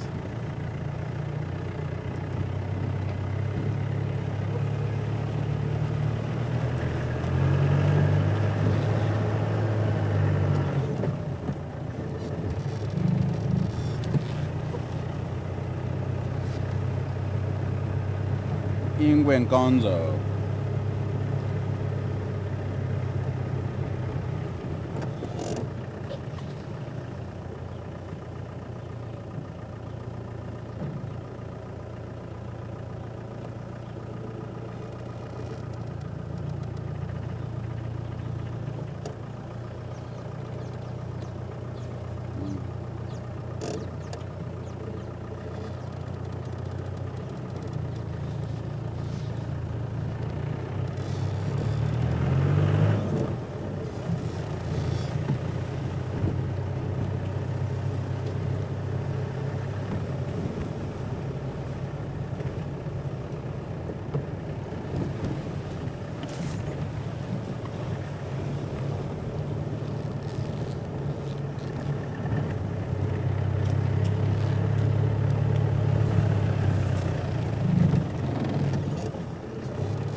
Speaking of leopards and following leopards' tracks, I haven't seen Mafufian, Yambile Yodan and Mvula in a long time.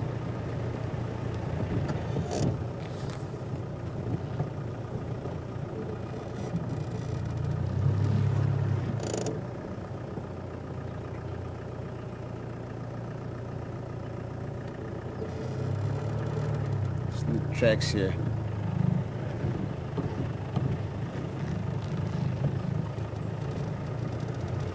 It's a Lutunkonzo here. Let me check up ahead.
sand is very soft here, yeah?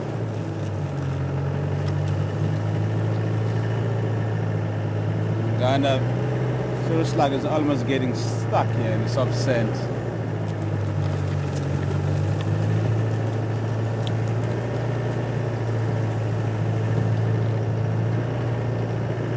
The sand is not yet compacted after the rains.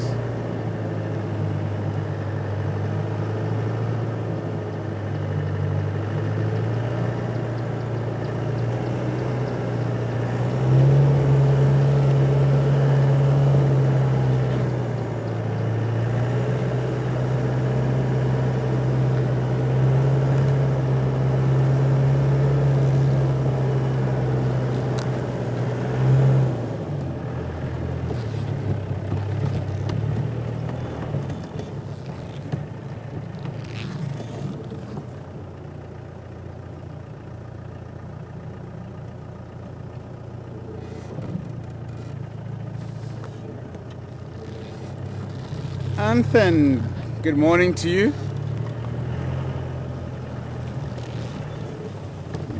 Anthony wants to know if gorilla can sense the sex of the carbs.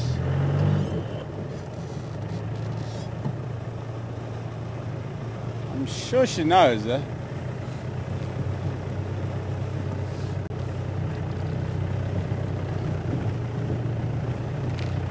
Knows the sex of the cubs. She can tell by the behavior,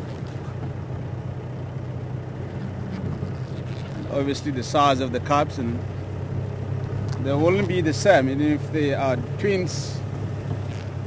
But if they are, the one cub is a male or female, and it'll be a they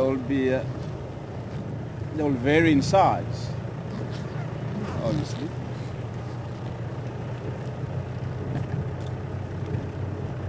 The male's cubs tend to be more dominant and obviously larger than the female cub.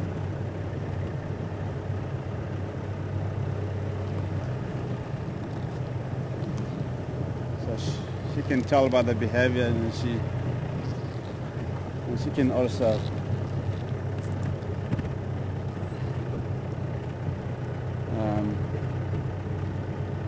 sex them.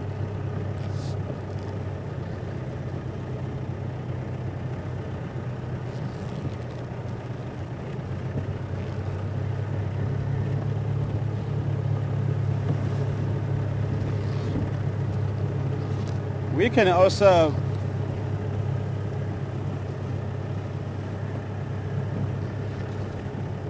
guess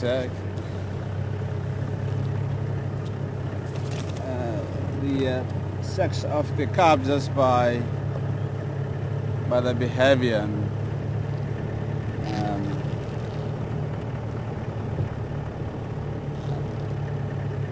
and dominance, if they do interact with each other, especially on the kill.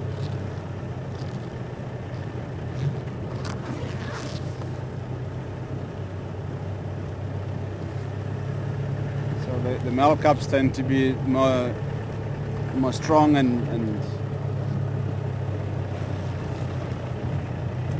dominant than the female cub.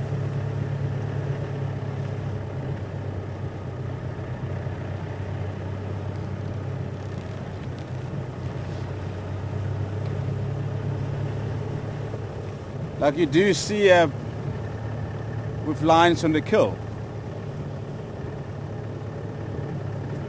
So the male cubs tend to be more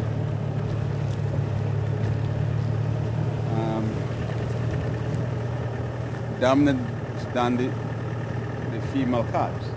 So it's the same principle that applies to to all cats species.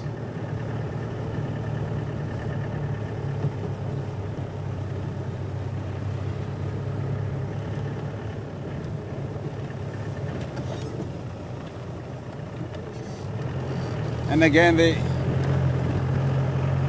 the leopards male cubs and then tend to be a lot more shy than the females.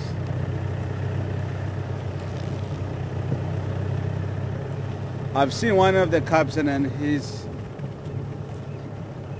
quite relaxed than the other cub.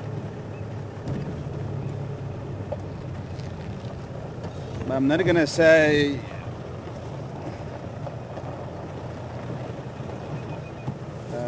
whether the cubs are male or females at the moment, because I don't want to lie to you folks. But it can be other way around. You know.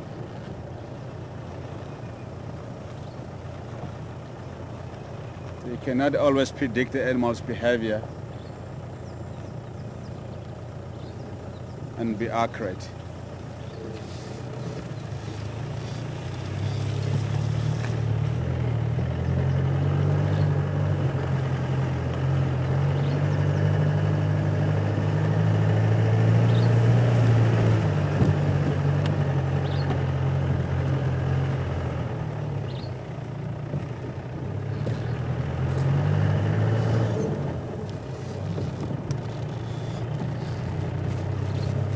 Especially in Western Gowrie.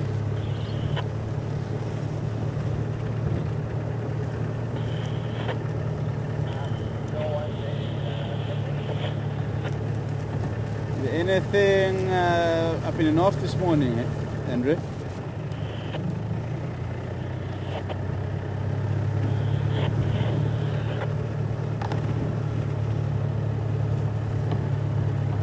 I didn't copy go again, Andrew.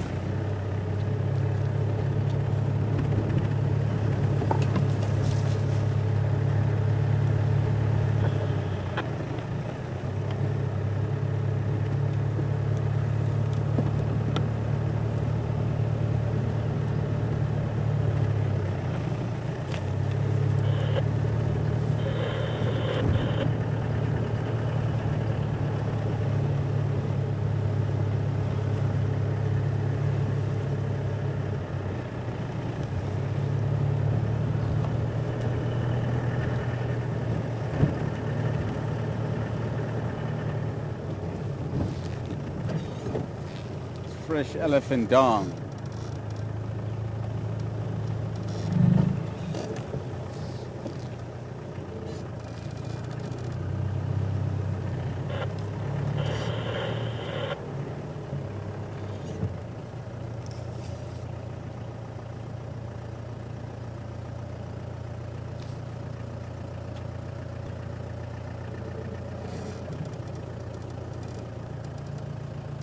Where did he go, Seb? There.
tracks heading that way.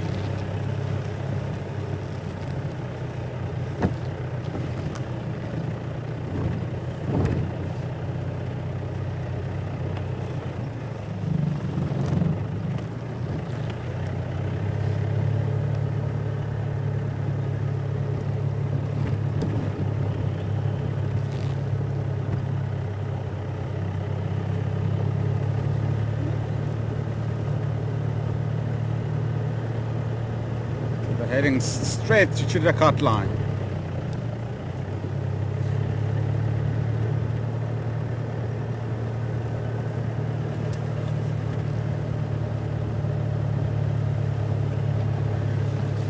It's a very, very big elephant bull, yeah.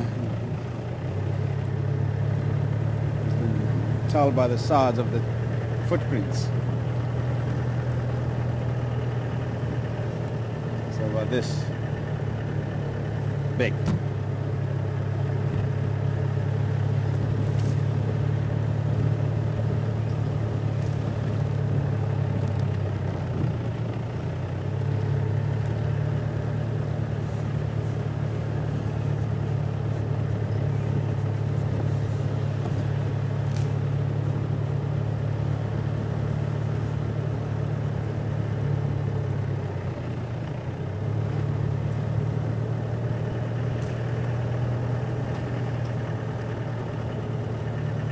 Elizabeth, good morning to you. And welcome on board on the tracks. Just went straight across Chillicothe line into Churchwood, or Big Gowrie, or Eastern Gowrie.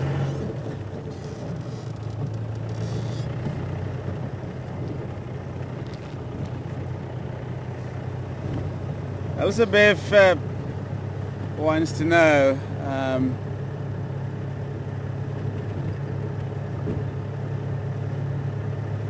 with the cub that was up in a tree and other cub on the ground, will that be the indication of sex?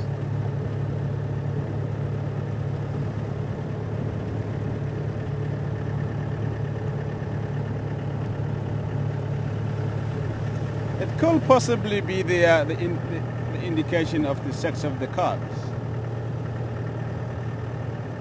Maybe the cub that was up in the tree and is a female. The one on the ground is probably a boy.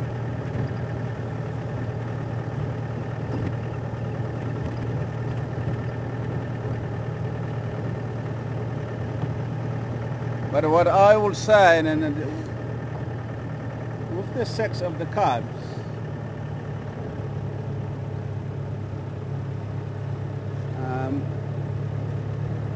I think we should all be patient and wait and see until we are 100% sure about the sex of them. But at the moment, it's just speculation going around. And again, we don't want to cause the contradictions to the people. So let us just be patient for now until we are 100% sure.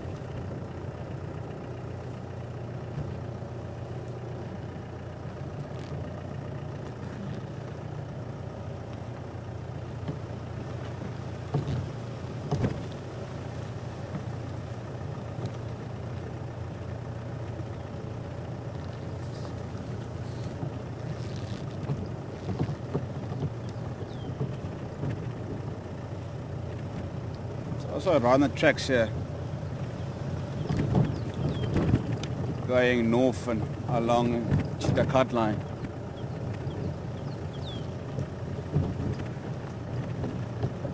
I'm just going to quickly check Warripan.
lots of elephant activities along this road.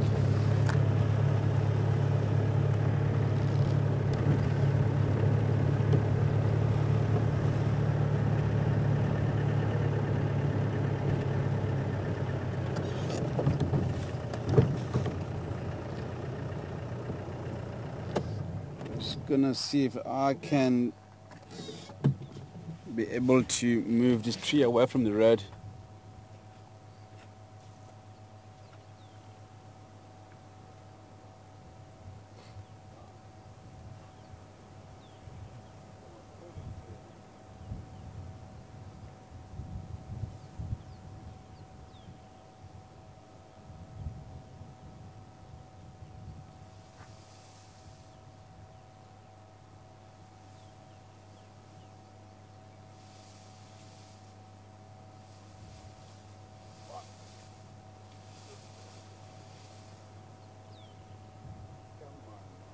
It's better.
Marvel, good morning to you. Marvel wants to know what is the loudest animal's call in South Africa.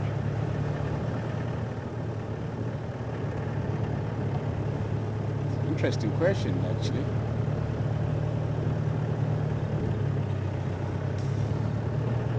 Loudest animal call.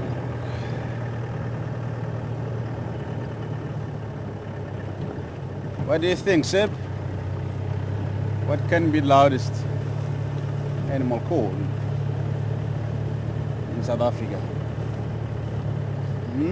Elephant? Nah.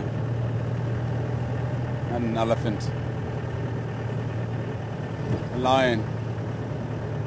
The largest animal the question was about the largest animal. Call, yeah. Yeah. Okay, well then. Louder. It's a lion, Marvel. This is my personal opinion that the lion is probably the loudest animal call in South Africa.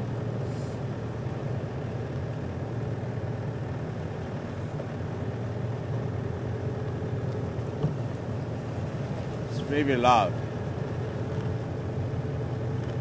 The sound of a lion's roar can carry about 30 kilometers away. If the elephant trumpets, the sound cannot be carried for more than 2 or 3 k's.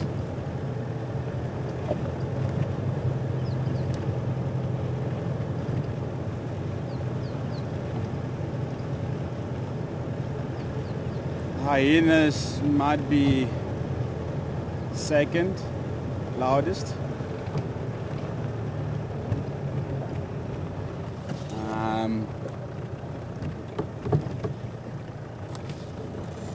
Jackal.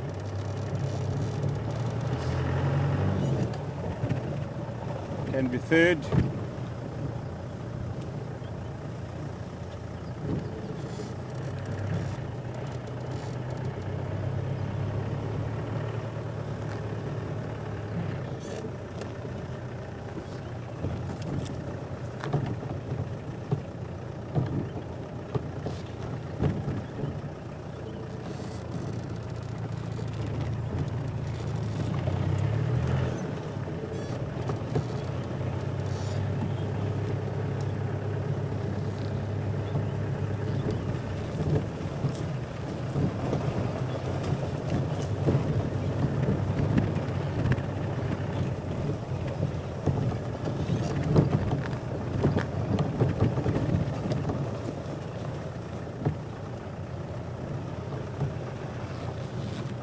Sorry, spider.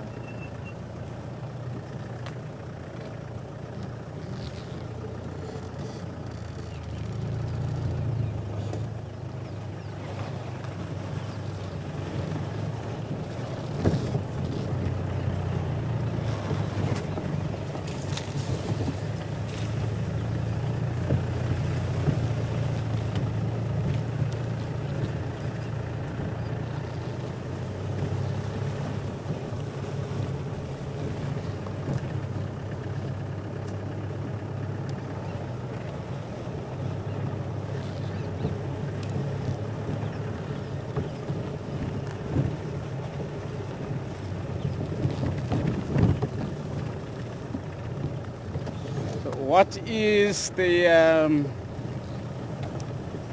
loudest bird's call in South Africa? What do you think, sir? What can be the loudest bird's call in South Africa? My wife? Your wife? Is your wife a bird? Yes. Can she fly? Very well. She flies very well. That's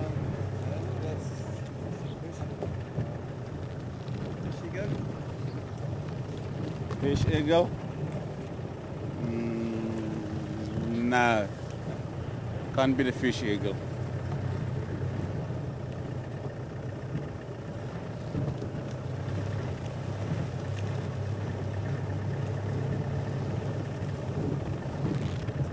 Still thinking. Yeah. The big bird. Yeah, it's obviously a big bird, yeah.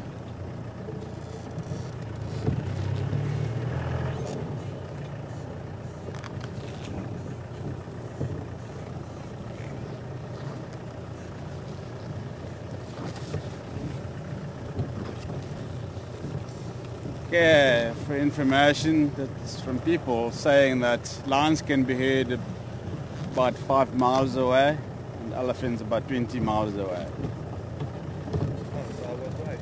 No, I disagree. No, not a chance. Because elephant is in the first. But No, it must be infrasound. You can't No. hear that. You can't hear it. yeah, you can't hear it. So you can't say elephants can be heard. You can actually, but it's but I still disagree. You know, it's an if and sound. You can't hear it. You can't say it's the loudest. You know what I mean? Because you can't hear it. It's an if and sound. Whereas line, you can hear it. At least you can hear it. You know. So I disagree. Sorry about that, folks. If I have to disagree.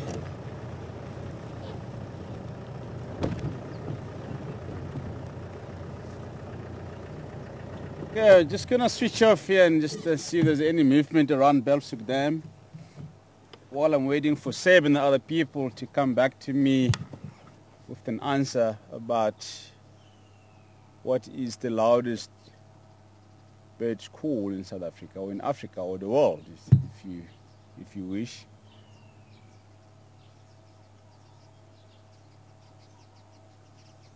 Maybe I can give you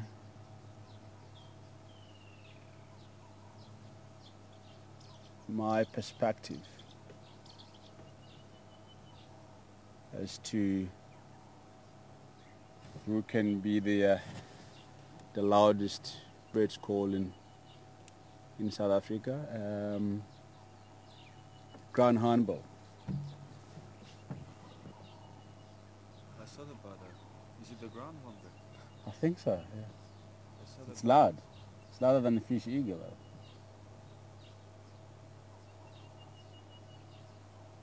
If the fish, if the ground hornbill it's calling at Gowrie Gate or Sydney's camp, then you can be able to hear it from here. Or even if it's calling at camp, then you can hear it from Belsoek Dam. So the sound does travel a considerable distance.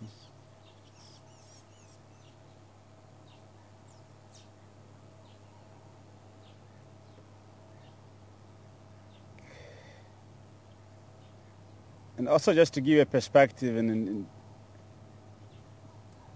if the elephant is, just to give you a fair example, if the elephant is calling or trumpeting at Galago camp or Simbambili, you can't hear it from here, from Vietello.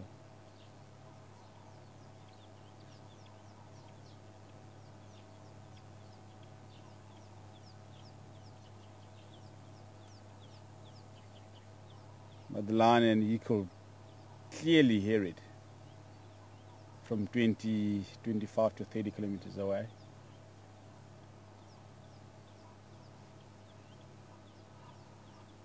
There's nothing around the dam. I think we should move on. I'm just going to quickly take off my jacket. It's getting too hot now. There's no hippos at the dam today either.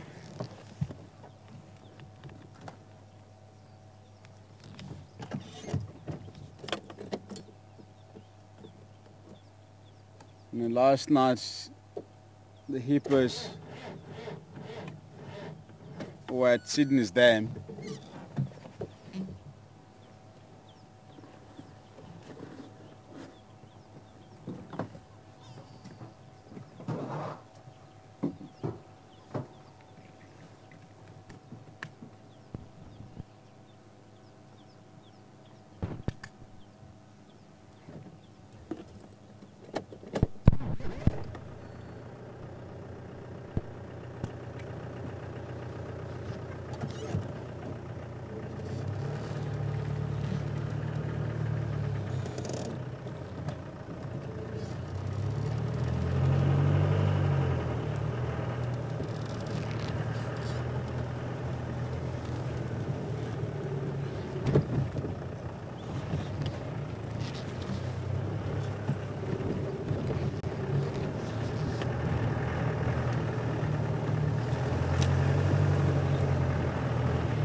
Slender mongoose. No, Bennett mongoose. Ah, they're gone. Very shy, yeah? Bennett mongoose. We don't often see them around because they're very shy little creatures.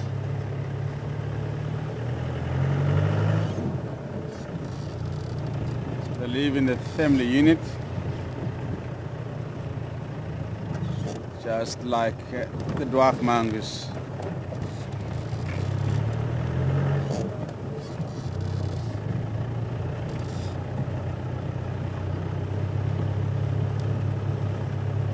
The wattle mongoose are solitary mongoose. Slender mongoose also solitary.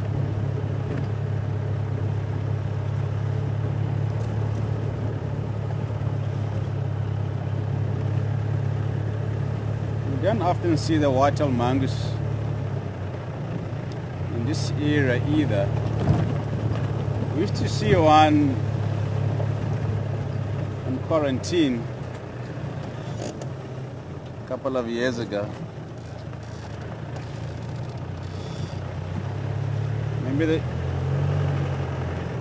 he will come back in winter when the grass is shorter.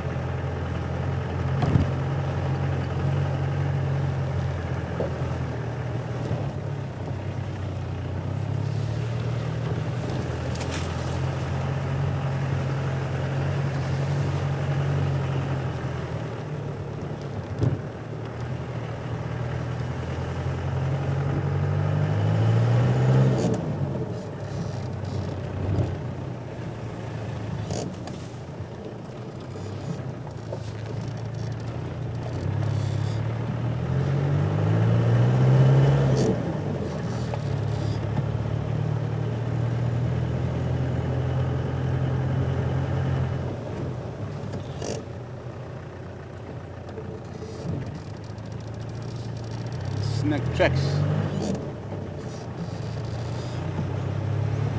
going across the road.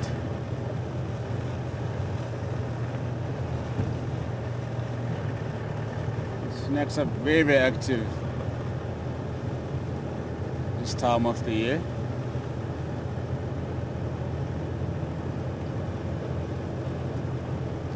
We seldom see them as well because they're very shy. Yeah?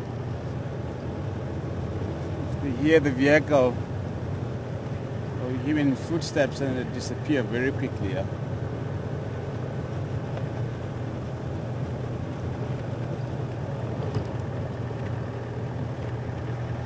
So we often see the snakes at night with the spotlights, slipping in the trees.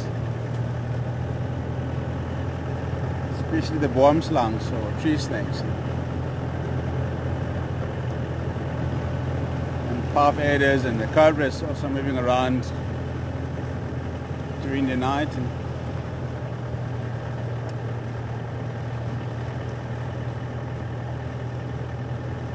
the path adders, we occasionally see them because they're very slow moving snakes. Very fit and short snake. Whereas the other snakes are very, very agile.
quite windy.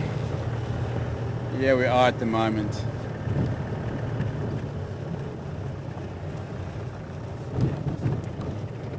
But it's a lovely breeze.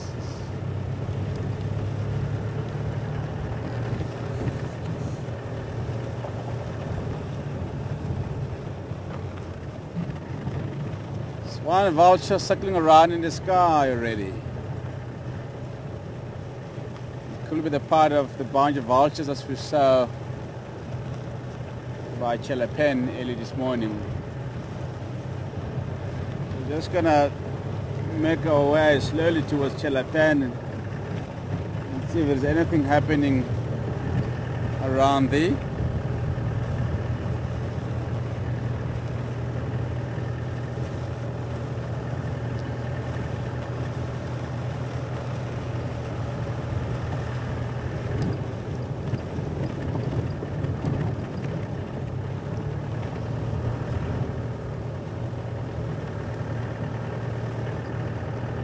But I am definitely sure that there is something in that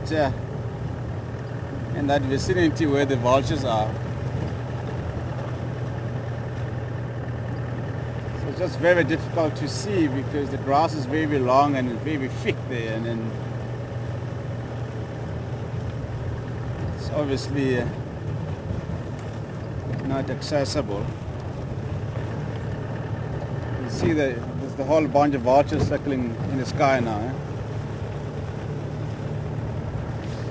around Chelapen, Vulture's Nest Road at the area.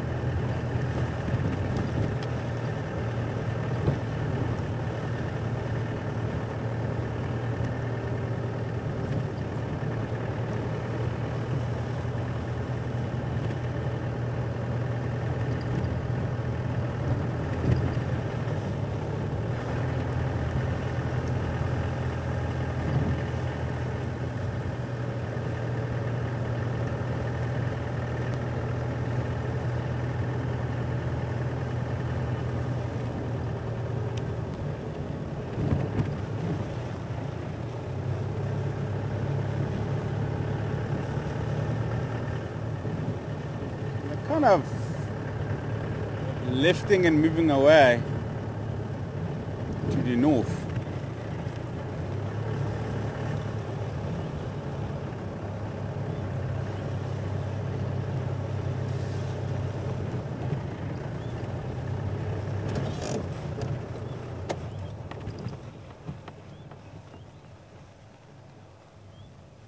So they're on Fairmont at the moment.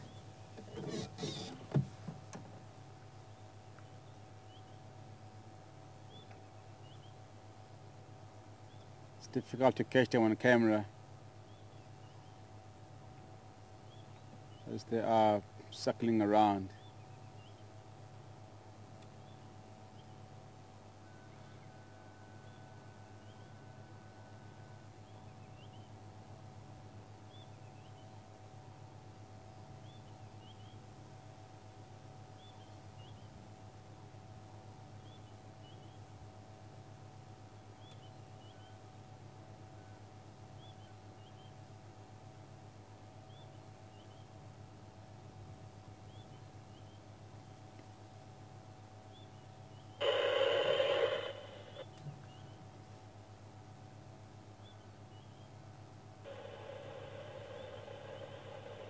They are slowly but surely getting higher and higher into the sky.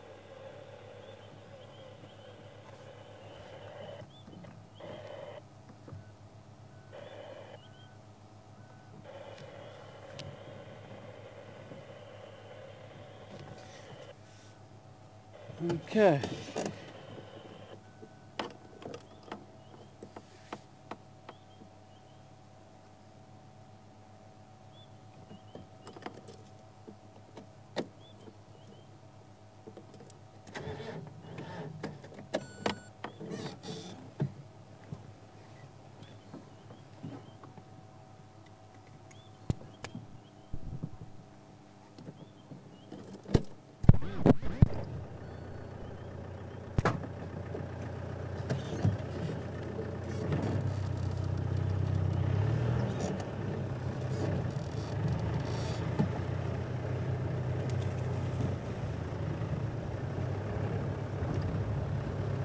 don't think it's worthwhile going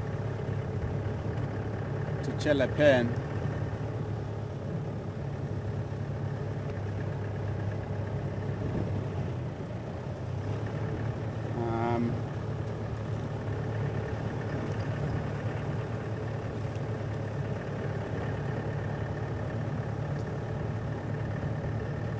Yeah, we can go there this afternoon, yeah.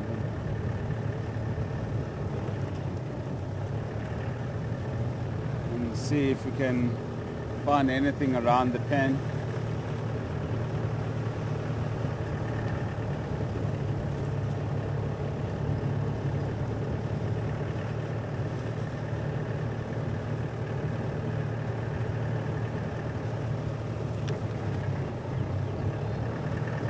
I hope that there is nothing left for the vultures. That's why they left.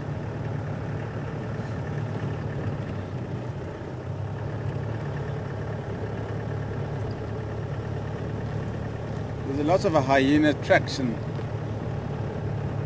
up and down the drainage line there.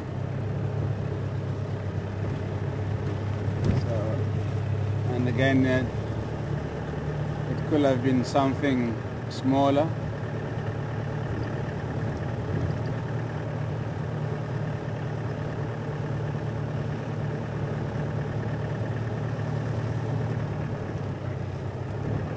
But it would be nice to find out what it was and who killed it.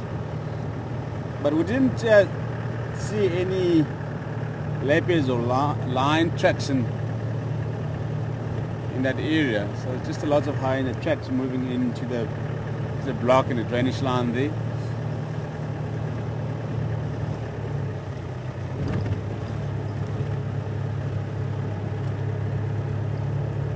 So I hope the hyenas successfully made a kill in that area there.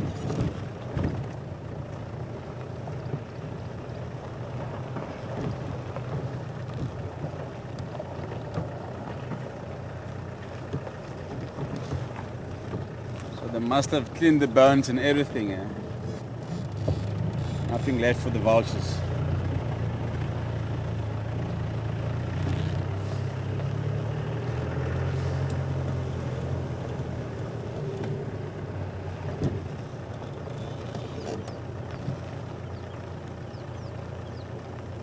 The hippopotamus in the water.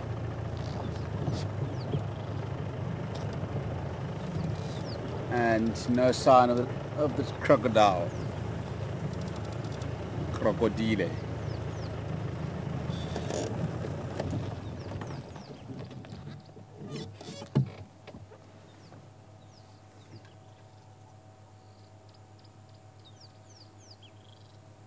Morning hippos.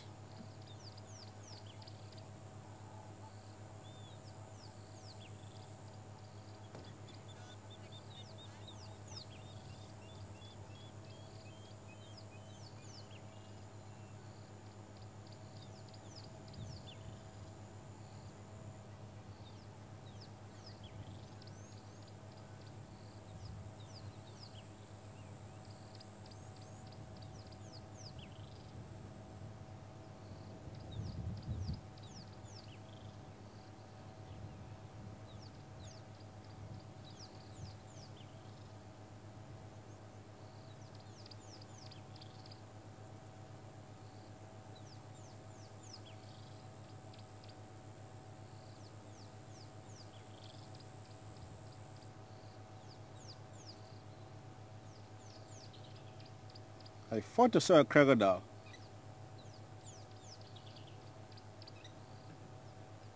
Just the eyes sticking out above the surface of the water. No, sorry, it's another hippo.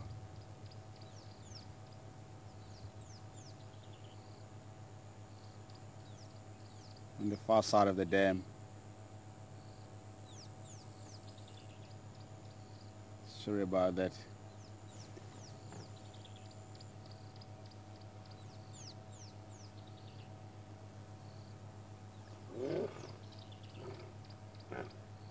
There's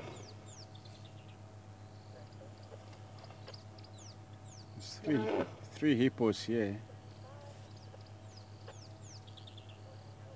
The rest are in Belfshoek.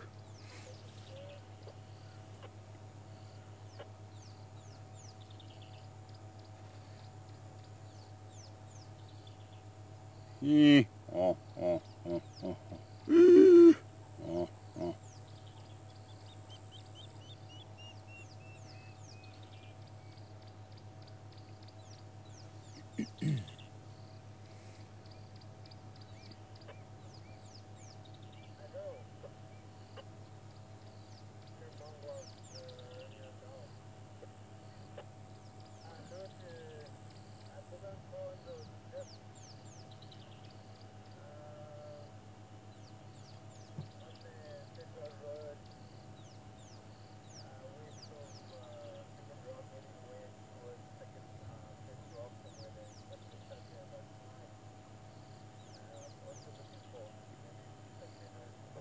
Buffaloes haven't arrived at the dam yet.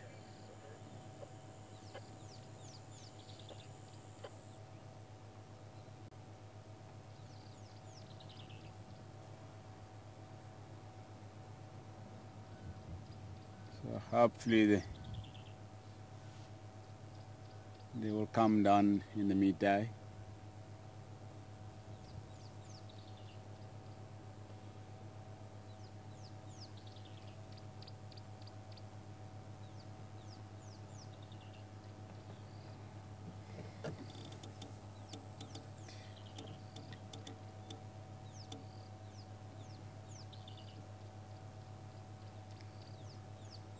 It's an impala on the other side of Gowrie Dam.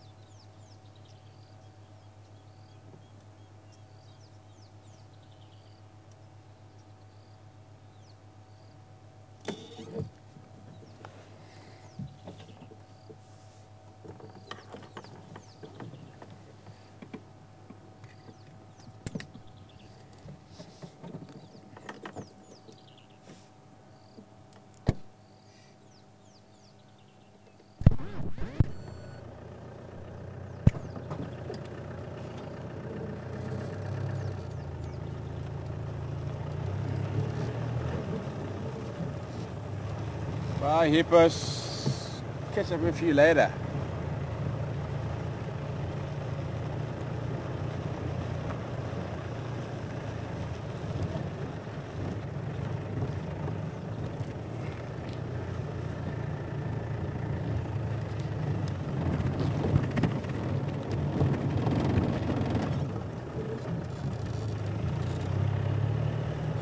Okay, we're gonna say goodbye here by the impalas.